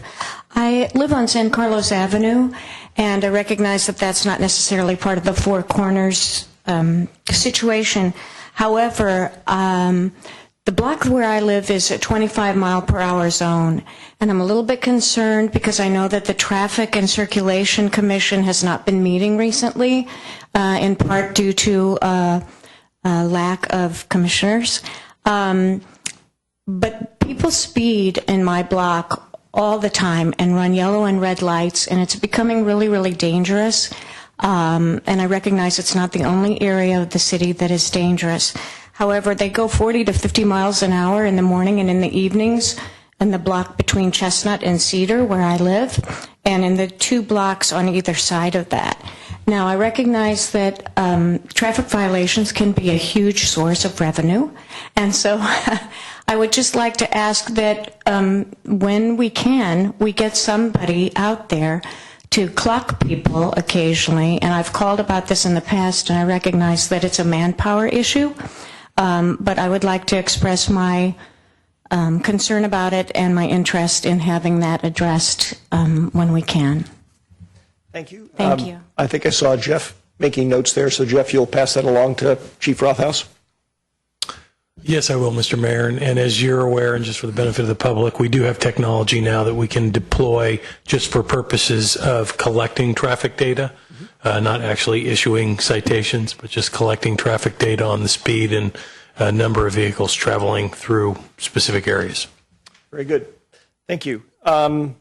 All right, so you said you were going to give us a brief summary of 8A before we move on to seeing if there's anything the council wishes to adopt. That's correct. Thank you, Mr. Mayor. Jeff Maltby, City Manager. The council salary and benefit resolution on the agenda tonight has been discussed by the council over the last several months on 2 previous occasions. The council's salary and benefit resolution hasn't been adjusted since 2009. Staff felt it was important to come forward this year because of one specific change, which is a legal change based on a recent attorney general opinion in how the alt medical or alternative medical benefit is handled for the city and council members to the extent that they take that benefit, or city employees when they do so. Currently, that benefit would be paid in cash. Based on the Attorney General recommendation, it would need to be not paid in cash and put into a deferred comp type plan. So that change is incorporated in both resolutions before you. Resolution number 1 contains an additional change, which would take out one of the qualifying criteria by which council members who are grandfathered into this benefit can receive the longevity benefit, and that specific criteria has to do with whether or not they elect to participate and ultimately retire from the PERS program. As we've discussed at previous meetings, and I'm sure the council remembers and understands, that provision was really generated based off of a staff benefit that was simply sort of copied and pasted years ago into the council salary and benefit resolution. Council members are the only employees of the city who can actually elect to not participate in PERS, which then has an impact on this particular benefit as the criteria is worded now. So resolution number 1 incorporates both of those changes, the alt medical change, which is a statutory change, and the longevity benefit. Resolution number 2 is just the alt medical statutory change based on Attorney General opinion. Remind me what the longevity benefit is in dollar terms. It is, I believe, $690 something a month. So it's just shy of $700 a month, and essentially would be for life once somebody qualifies for it. That's correct. Okay. I hope after all the prior discussions we've had that nobody has questions, but if anybody has questions, now's the time to ask them. Okay. Is there anybody from the public who wishes to address the council on this item before we take action? I don't have any cards. Okay, seeing none. I will entertain a motion, and you get, since Matt's not here, you get to pick whichever resolution you'd like to lead with. All right, thank you, Mr. Mayor. I think I'm going to opt for resolution number 1. I move to adopt resolution 2014-117, a resolution of the City Council of the City of San Carlos adopting the elected officials' salary and benefits resolution. Second. Okay, there's a motion and a second. Discussion, or an alternative motion for that matter. So this would be the one that would extend the lifetime benefit. No. Yes. Resolution 1 extends the lifetime benefit. That's why I'm asking. I just want to make sure. Yeah, it says, whereas, since council members are automatically excluded from CalPERS membership, the existing requirement for entitlement, blah, blah, blah, will be removed. Okay. Since there's no further call for discussion, Crystal, would you call the roll? Councilmember Collins? Yes. Councilmember Grisilli? Yes. Councilmember Johnson? Mayor Obert? No. All right, the motion passes.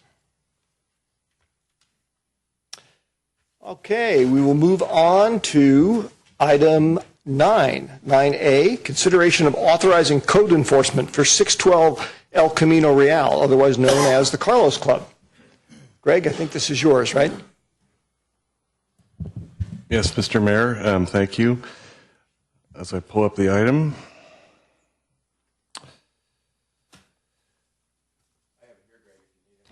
I've got it on my iPad electronically. So. Oh no, he has the later one. That's totally revised. So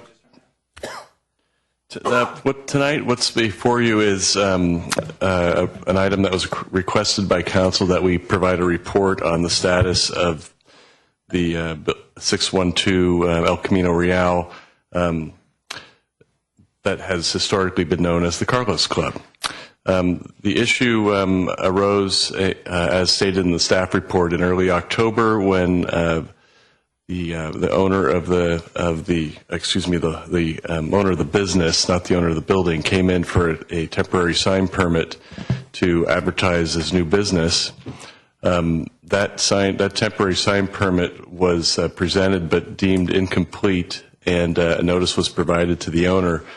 In the meantime, the owner had put a flexible temporary sign over the marquee sign. That's the sign that has the words Carlos Club on it, with light bulbs and neon.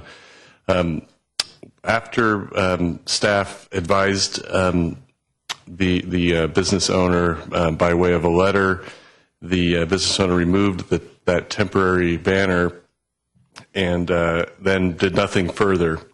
Our information is that the sign was modified during the course of the installation of the temporary banner, and some neon was removed along the alley, and the electric light bulbs were removed from the Carlos Club marquee. So staff continued to try to work with the business owner and actually met with the business owner. Nothing happened as a result of that. And so that resulted in my sending a letter dated November 18th that provided a deadline for compliance of today at 5 p.m. In the letter, I spelled out the code violations, which I can elaborate here. Basically, what happened was that there's a temporary signage on the site that was installed without permits. And our information was that there was a proposal to change the marquee and other signage, which also would require a sign permit. The sign permit and process would require design review on a couple of different levels under our municipal code, and would require some evaluation of the building as a historic resource, which is on a historic resource register from 1991. So as a result of that, I was contacted by the business owner and staff, and the business owner met at the site. Staff requested again that the sign be restored to the state it was before the business owner acquired the business. I understand from staff that some effort has been undertaken to reinstall the light bulbs and put back some of the neon tubing that had been removed. It's unclear whether all of the work to restore the sign to its state before the work in early October. We're still evaluating that, but I wanted to get the latest information that we have as of right now. The staff report is not technically asking you to authorize the code enforcement because that's something that's delegated to me, but as part of this report, I thought it was important that the council understand what that could cost if it went to a full code enforcement. The options in code enforcement are also outlined in the November 18th letter, and the options could include prosecution under the code for a misdemeanor or infractions. It could also involve civil remedies of injunctive, temporary relief to order the compliance with our municipal code.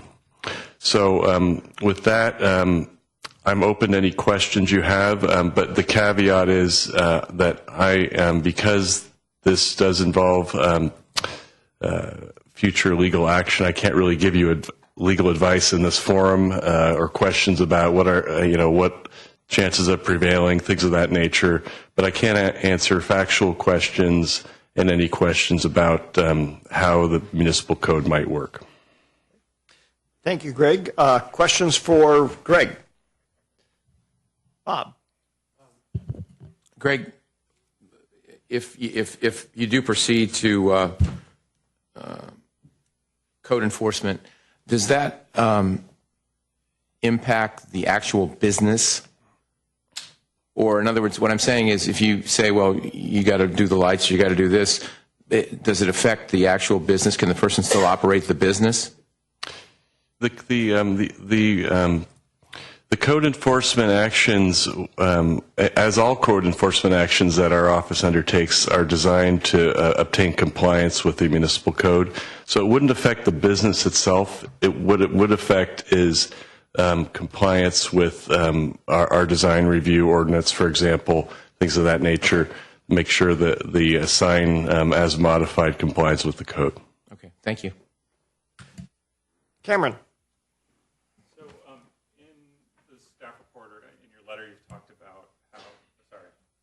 Amplify myself here, that because the sign is on a list of historic places in San Carlos, that the business owner would have to submit a permit, and that permit would be subject to CEQA, which would carry a public process. Could you describe what that public process is and what recourses the public would have, hypothetically, if a permit were to come forward? The identified CEQA as a process in the letter, and CEQA is basically a public participation process. It's also a process that requires staff or consultants hired by the city to review all the environmental impact of a change to the historic structure in this case.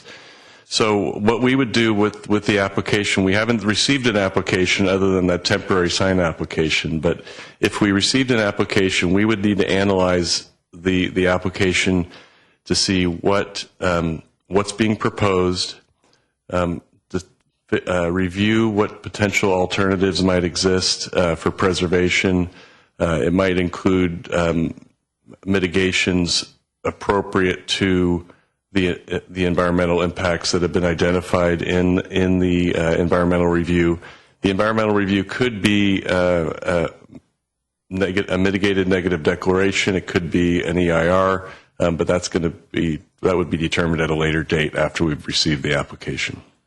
So can you tell us, for the benefit of the audience, when you say environmental impact, we're talking about a sign, so most people, when they think about environment, they're thinking about, clean air, clean water. So how does changing a sign impact the environment from a legal perspective? Well, in this case, it's because the Carlos Club has building 612 El Camino Real has been identified as a historic resource, and it actually has landmark status, which is a higher level of protection under environmental review for historic resources. So what that means in this case is we'd have to, for example, as has been done with other buildings, such as the Laurel Theater project about 12, 15 years ago.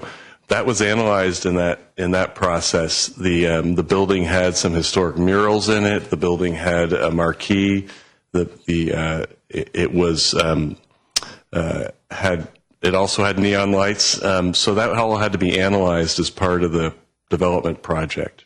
So the main issue with the difference between a mitigated negative declaration and an EIR is the time. It takes longer to get an EIR. An EIR has statutory requirements that have to be considered, such as a no project alternative, things of that nature. So it is a different process. It's more elaborate. But I mean, when you say the impact on the environment, what you mean is just a change to the way things. In this case, it'd be a change in the physical environment, because the visual impact of the loss of the historic structure has been deemed by case law to be an environmental impact. I see. Is there a circumstance under which the building owner or the business owner could simply say, we don't want to have the sign there anymore, we want to take it down, we want to destroy it? What in that case would be the options of the city or the public? Well, it's hard to deal in a hypothetical like that, but there have been cases where those types of things have been proposed, including in San Carlos in the past, and after the environmental review, the sign was allowed to be removed with proper mitigations and review. In this case, it's all contingent on what's being proposed for this property. So I can't say that would never happen, but in the context of a development, our process is that you have to go through that process and do the appropriate environmental review. Okay. Thanks. Ron. Thank you, Mr. Mayor. Greg, I'm trying to remember if in the beginning, you mentioned something about some work or repairs that were done just in the last few days. Can you go over those again? Well, I personally have not gone to the site to investigate it since our meeting last week, but I understand from staff that since that meeting, the light bulbs that had been removed from the words Carlos, that were individual light bulbs, have been reinstalled, and that some neon on the alley sign that identifies parking has been reinstalled, but we don't know whether it's operable or if they've actually complied completely with my request that the property be put exactly the way it was before the current business owner made any changes to the property. So he could have put the lights in but not turned them on, for example. Right, that's a different question, but yeah, the lights, we don't know if the lights actually work or if they're the actual functionality of the sign. We haven't evaluated that yet. Okay. I was trying to understand. If obviously he's done work and there has been apparently no application filed, right? There's only the application for a temporary sign permit right now, which entitles someone, if the permit's approved, to have temporary signage for up to 60 days. So but there's a process that he needs to have gone through, which apparently has not followed. That's right. Okay. Do we have any financial remedy on that? I mean, can we impose any fines or secondary fees that would? What I'd say is it depends on what method of code enforcement that I determine to employ to, as I said before, obtain compliance with the municipal code. But the municipal code has potential for violations being charged as a misdemeanor. Under state law, a misdemeanor is a $1,000 fine per offense, and possibility of time in county jail.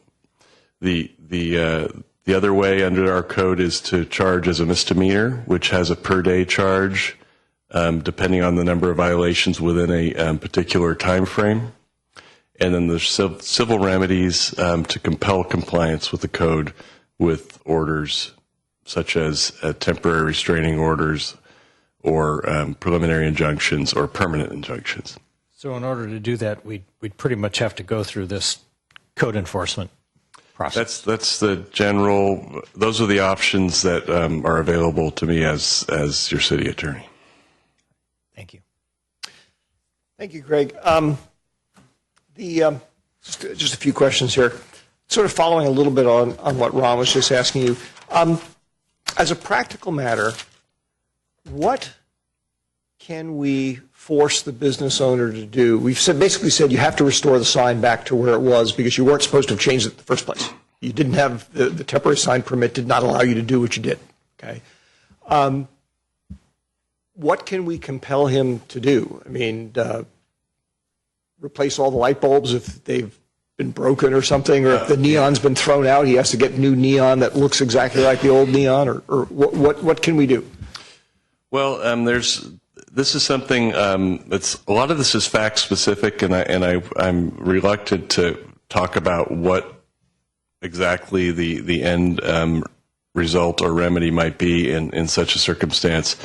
But it could include restoration of the sign. There are other ordinances that the city has regarding property maintenance that might be applicable, that would give some ability to get orders to have the sign returned to an operable condition, for example.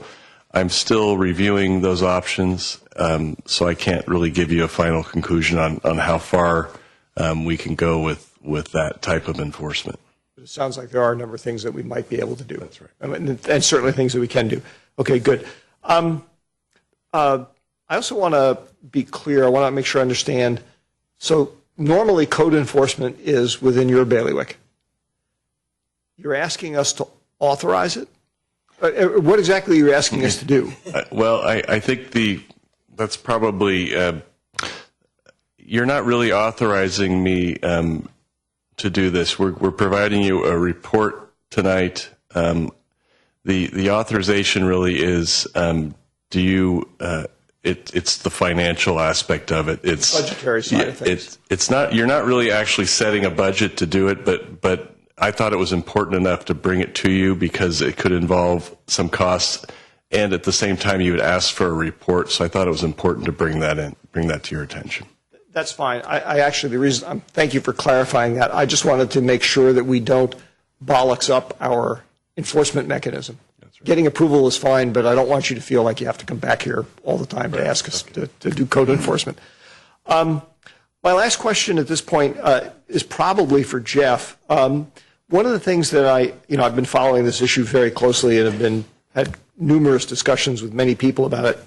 But one of the things that I learned in reviewing the staff report that was at least news to me was when I was reading Lisa Porras's email to the business owner after the changes were made and it had been brought to our attention. And this is going to sound critical, and I'm really just asking because I want to make sure I understand. I was actually surprised, given the tone and the date on that email, why we didn't move forward sooner on some of this stuff. Now, I know, Greg, you were doing some research on the legal side. Was that part of what was going on here, or is it just our normal practice to try and continually work with people even when they're breaking the rules? Let me answer the first part, and then the city attorney can chime in. Yes, it is our practice to work with our businesses and our homeowners when they're in violation of the municipal code, because our primary desire is to gain compliance as opposed to be punitive in nature. And we have found that we have a great deal of success over time with that approach. So we typically take that tone, looking at the lens. People often don't understand what rules they've violated or why they've violated those rules. So there's an education process that goes on a lot of times when you're dealing with somebody, who's modified some part of their business that they're leasing, and they think that they own and have a right to do, and they do have certain rights to do certain things, or their home with their hedge, or how high their fence is, or they just added another 2 feet to the top of their fence because they want a little bit of privacy. So we do try to take a gentle approach with the community, recognizing that, steps towards compliance are a good thing. And one element that I believe was changed early on that wasn't talked about tonight was the metal letters over the door that read the Carlos Club were taken down. Those were put back up very quickly after we had asked for it. So there was continual progress towards compliance. It wasn't quite moving as fast as we wanted, which is why we got the city attorney involved to let them know the severity and to put them on the clock to say there are going to start to be penalties here if this doesn't come to conclusion fairly soon. And that's just, Mr. Mayor and members of the council, that is how our office approaches any code enforcement action. Is first, there's always an attempt for voluntary compliance with the codes, and it's only really as a last resort that we move towards a more aggressive code enforcement stance when we feel like sufficient progress is not being made, or we feel that the property owner is not really understanding what the potential results of non-compliance are. Okay, fair enough. Any other questions for staff? If not, we have a number of speaker cards, which I'm going to call people up 2 by 2, but that's mostly just so you know who's on deck. And again, each person has 2 minutes. The yellow light will come on at the podium when you have about 15 seconds left. So we'd ask you to keep that in mind and move to wrapping up when the yellow light comes on. First up is Bob Black, followed by Sandra Althouse. Bob, you're on.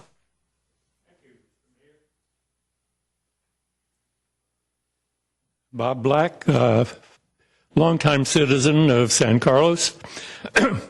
I really wish that government was a little more relaxed in how it handles things like this. I'm sure that Mr. John Lee will eventually prevail if he wishes to pursue this. It may take him some time and some money, but I think he eventually can prevail against all our efforts. And so let's assume he's prevailed in fast forward 3 months. And a fellow by the name of Pete calls up his friend Al and says, "I'll meet you at the Rail Club tonight at 6 and I'll buy the first round." Al says, "Where the hell's the Rail Club? Burlingame?" And Pete says, "No, it's in San Carlos at the station." And Pete says, "There's no, that's the Carlos Club." Pete says, "No, it's not the Rail Club." So now we fast forward another couple of months, and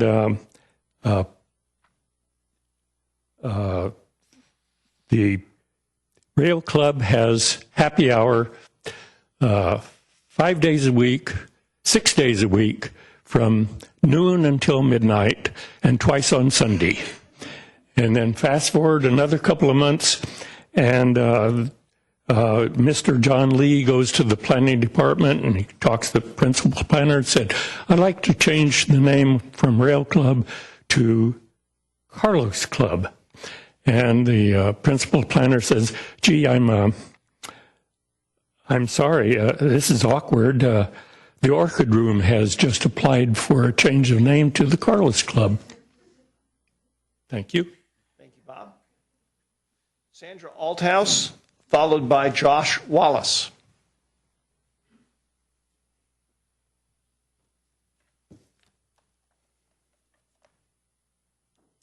Hi there, I'm Sandy Althouse, and I'm representing the San Carlos Heritage Association. I also wrote the Change.org petition to save the Carlos Club sign. I've spoken so much lately and written a lot about this subject that I thought instead I'd show some pictures and also give voice to some of the people who signed the petition instead. I'd like to start with this print that was created by an advertising agency on the other end of Laurel Street, and they were the same agency that did the City of Good Living banner campaign. So this has been around for a while.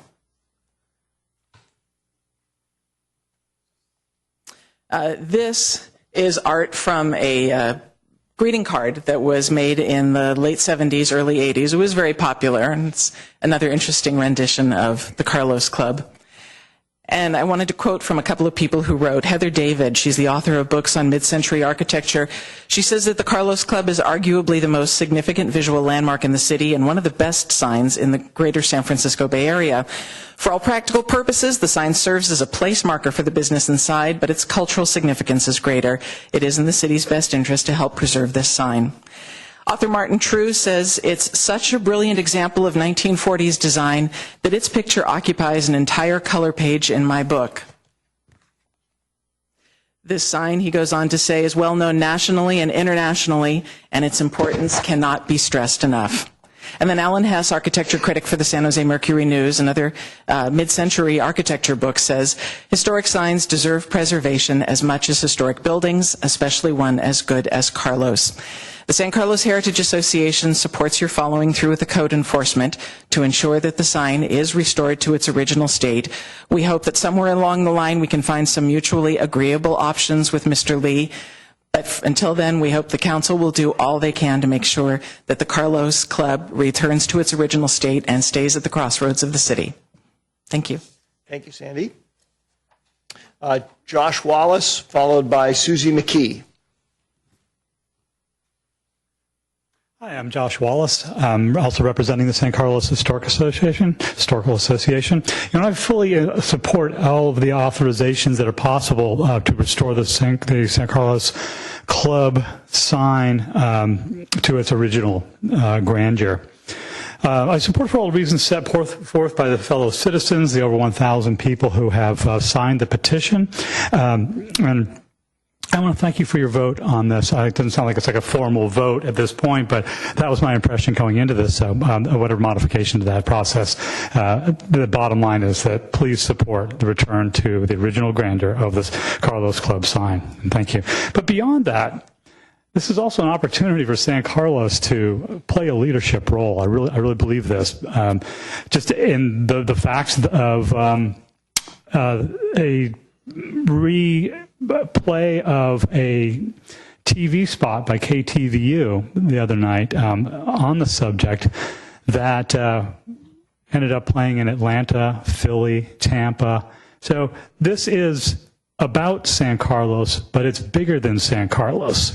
This is the opportunity for San Carlos to play a leadership role, do the right thing. These cities are all struggling for the preservation of its character. The respective character of downtowns, of cities in general. I mean, let's just not go all strip mall by new chain stores coming in and compromising what amounts to the individuality of these great towns across the country. We can be a beacon. We can be an extremely well-lit beacon that shines a light, a spotlight, in fact, on what San Carlos really stands for. So I want to thank you very much for your work so far on this effort, and really encourage you to do what it takes to keep the Carlos Club, especially this night. Thank you. Thank you, Josh. Susie McKee, she had indicated she might not be able to stay here. I will just mention she had written on here that she doesn't want us to see the sign changed on the Carlos Club. So Sarah Haller, followed by Chris Haga.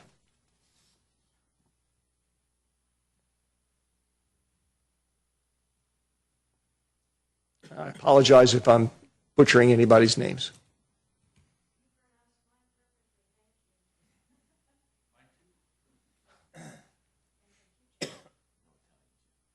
Hello again. I would like to let you know that I am a member of the Villagers, and the San Carlos Villagers are the people who run our history museum, which is next to our fire station and is also a historic building.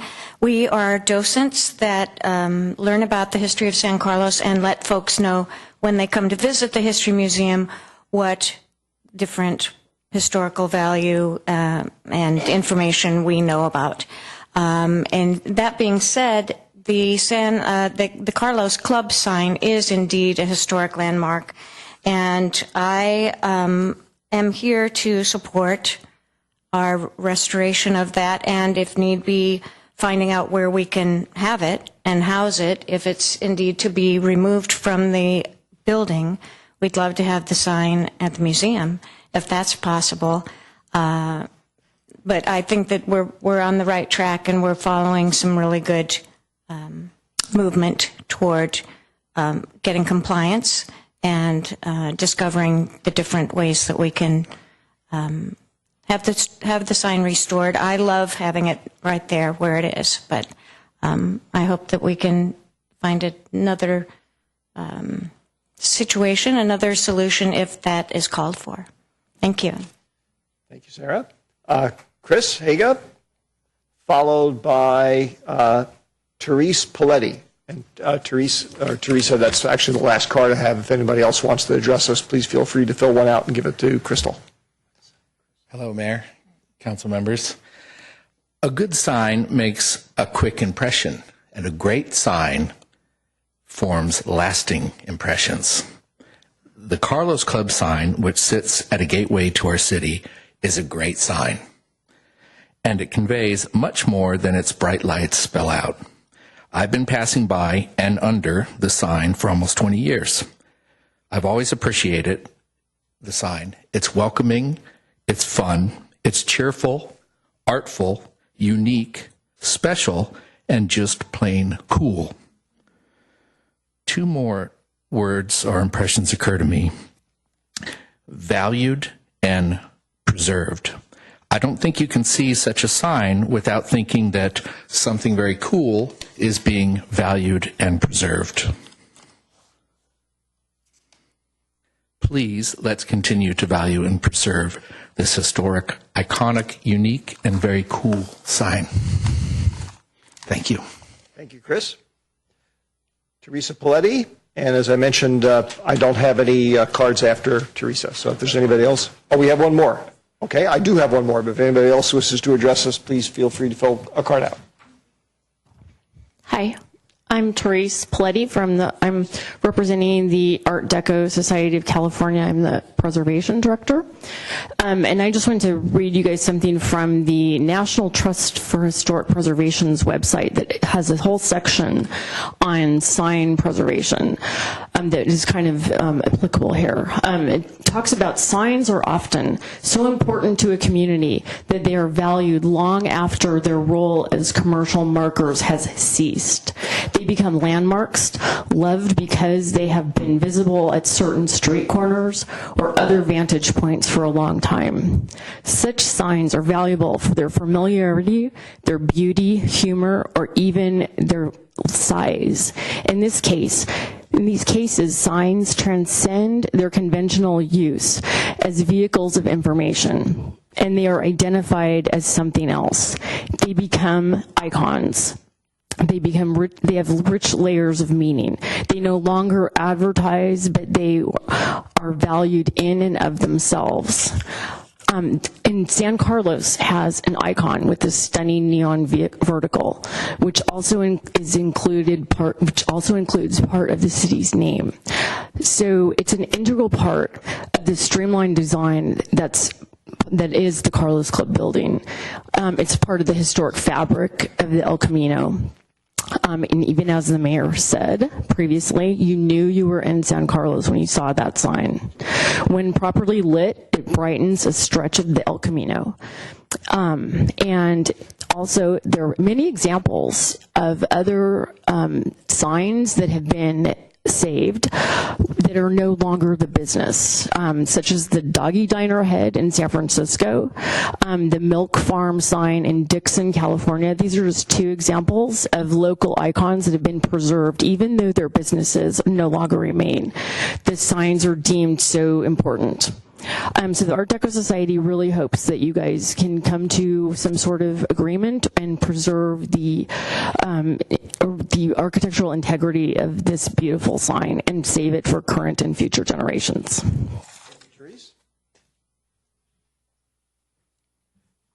John Lee, followed by Kara, I think it's Kara Vonk.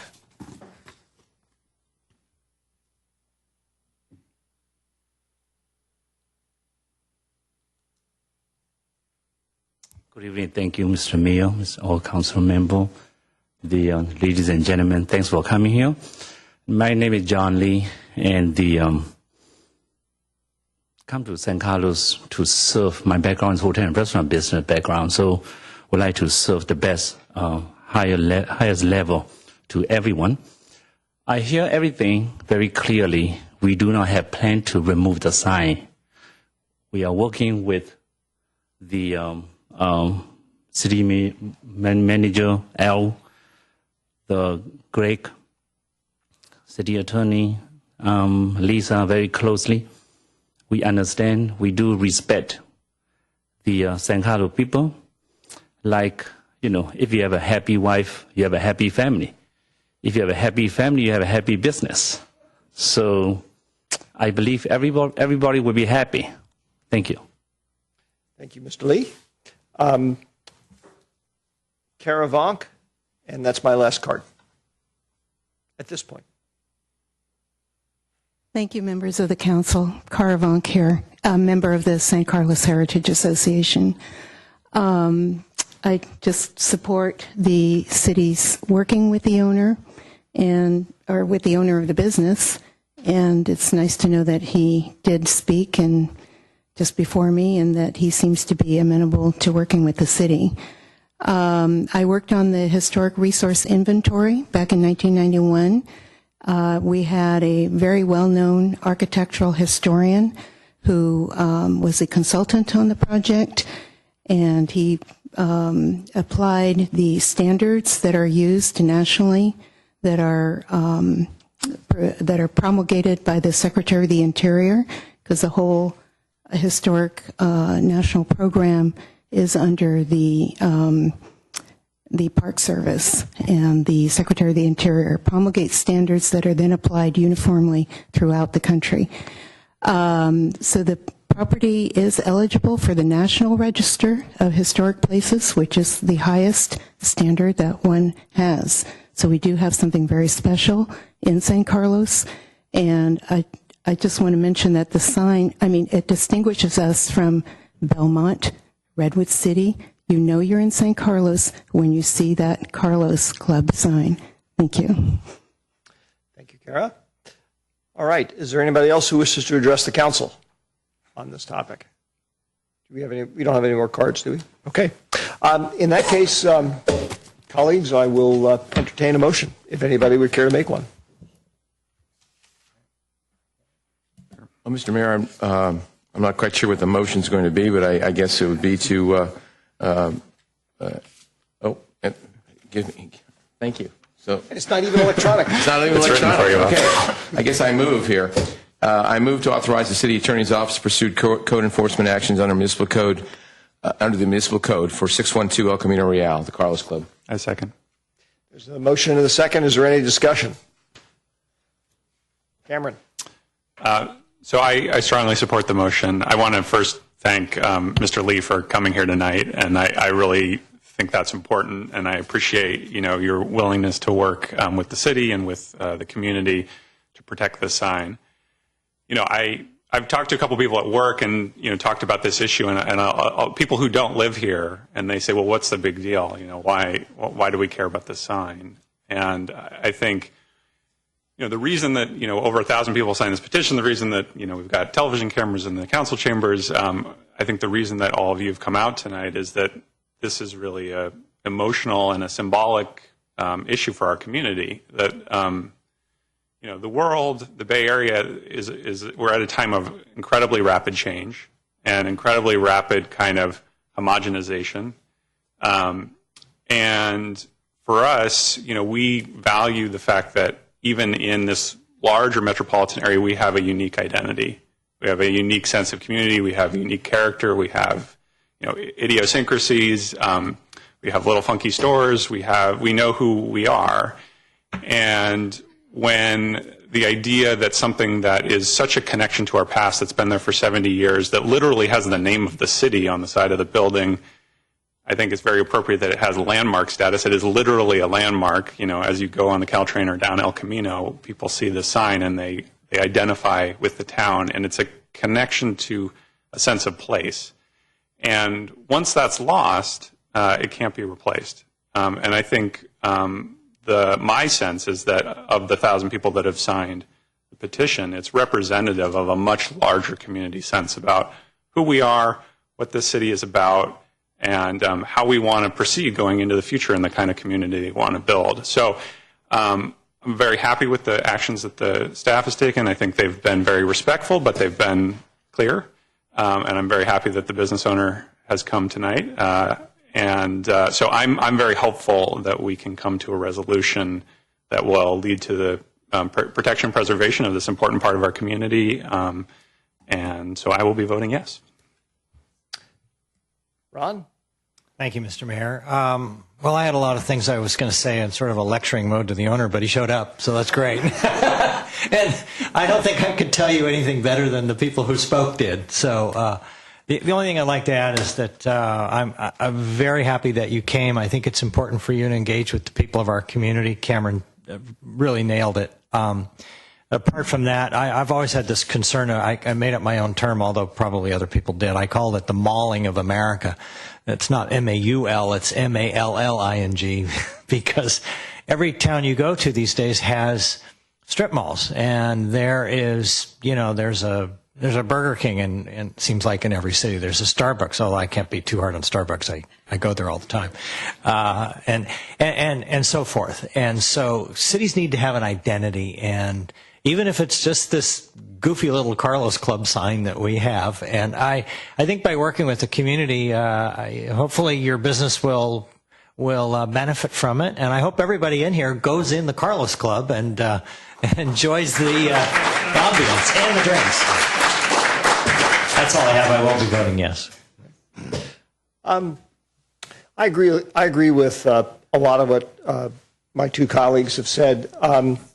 And I, too, am very glad that Mr. Lee showed up tonight to speak, and that he is working closely now with city staff. If we all had time machines, it'd be nice if we could roll the clock back, and some of that close collaboration could have occurred earlier, but better late than never. I think you're hearing a strong voice from a lot of people in the community that the sign is very important, and hence, from a business owner's point of view, a very valuable property. And that's something which I have a sense that you'll incorporate into your own thinking. I too am going to be voting in support of this measure. As I said in the press coverage that came out recently, I'm voting for it reluctantly only because I actually hope that we don't have to be draconian about it. Okay, but I want staff to have the tools that they need to make sure that we follow the law. And that's the one cautionary note that I want to remind everybody about. We are all about rule of law, and the law here requires that we balance interests. The community clearly has an interest in look and feel and appearance and in the iconic nature of the sign. Mr. Lee, as a business owner, has First Amendment rights about what he wishes to call his business. I personally think there are plenty of ways that those interests can be balanced. But at the end of the day, the main reason that I'm voting to support this is the rule of law dictates that we have to follow a process that hasn't yet been followed, which we're now hopefully going to be doing. And the rule of law will also require, after, assuming there is an application made to change the sign, that there be a full and proper review, and we have a lawful review and make a decision in a reasoned fashion about whatever it is that we decide to do. So, Bob, I don't know if you have anything you wanted to add? No, Mr. Mayor, I think it's been said. I think this community has